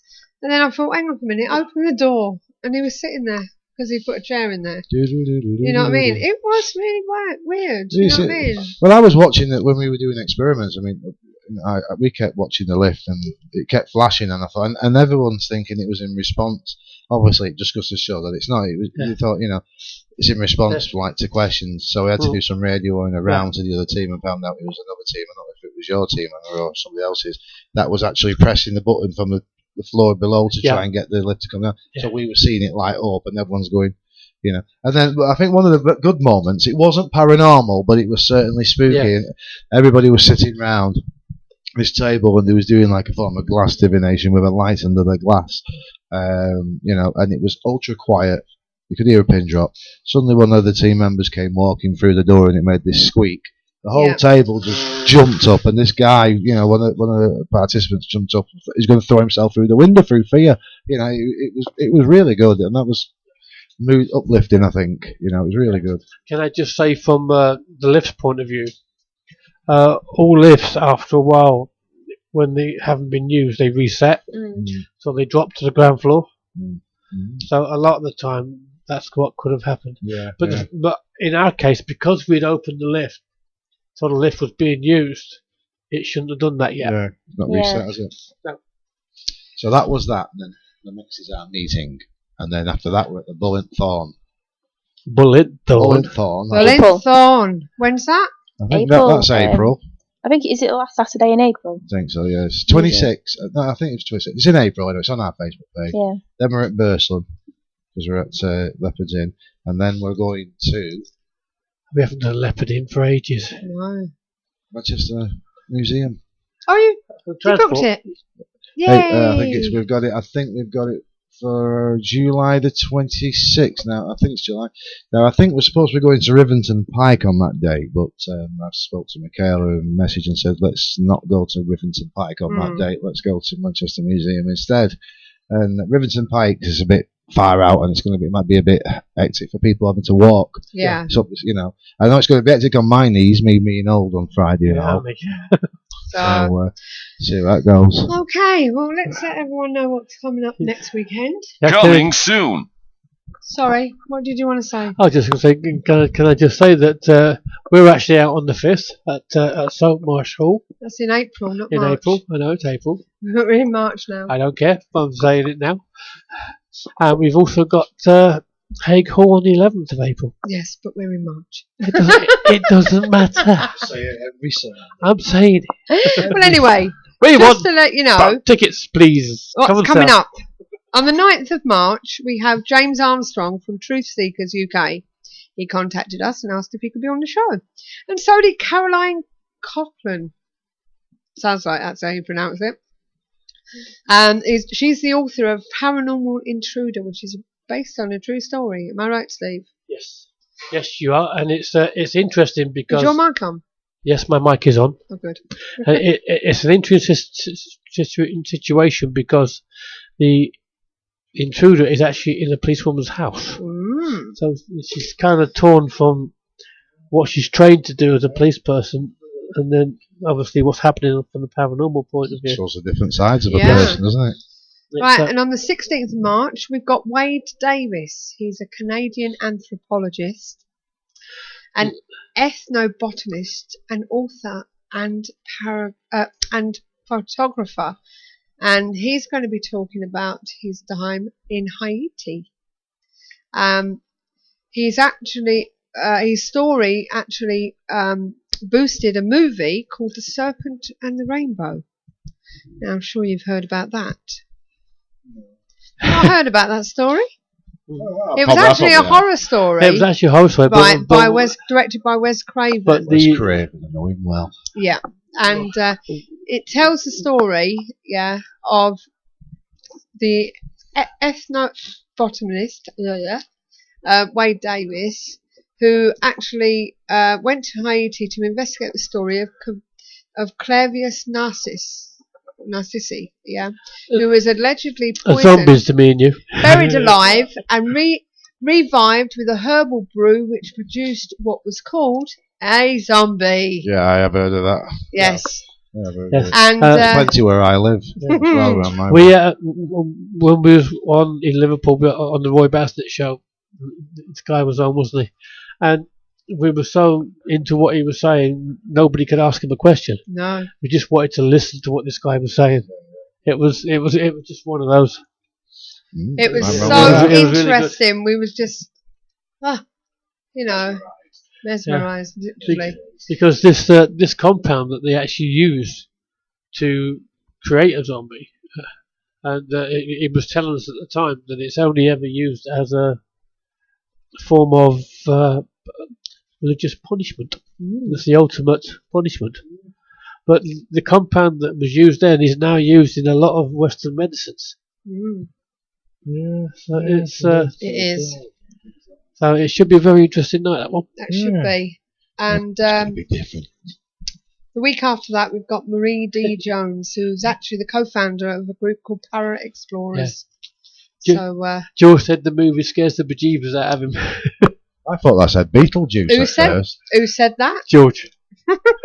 So he's seen it, has he? And Andy says absolutely. Oh dear. So that should be a good couple of weeks.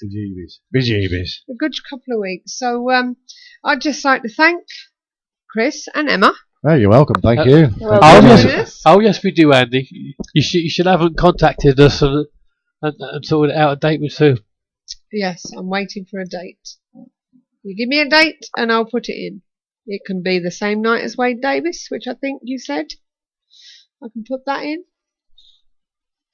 on the 16th, or it could be on the 23rd of March.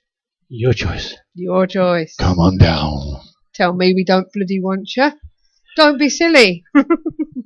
So that's basically it for tonight. And Yes, so don't forget, we'll be yes, here we did next the same year. night as WD. Yes, I'll put that in then.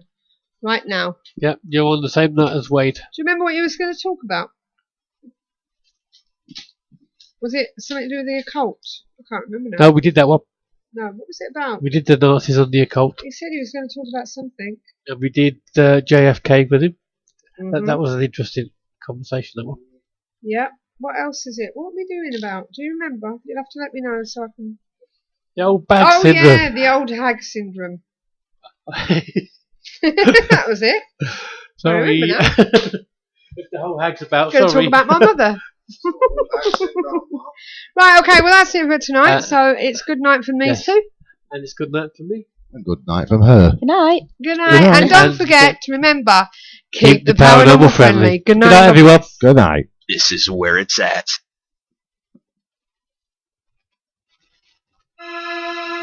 To see in the night, to measure the spike, to see how cold it's been. I buy my kit so I won't forget the ghosties that I have seen. The Paranormal Intelligence Gathering Services Ghost Store. So visit www.the-pigs.co.uk/ghost store.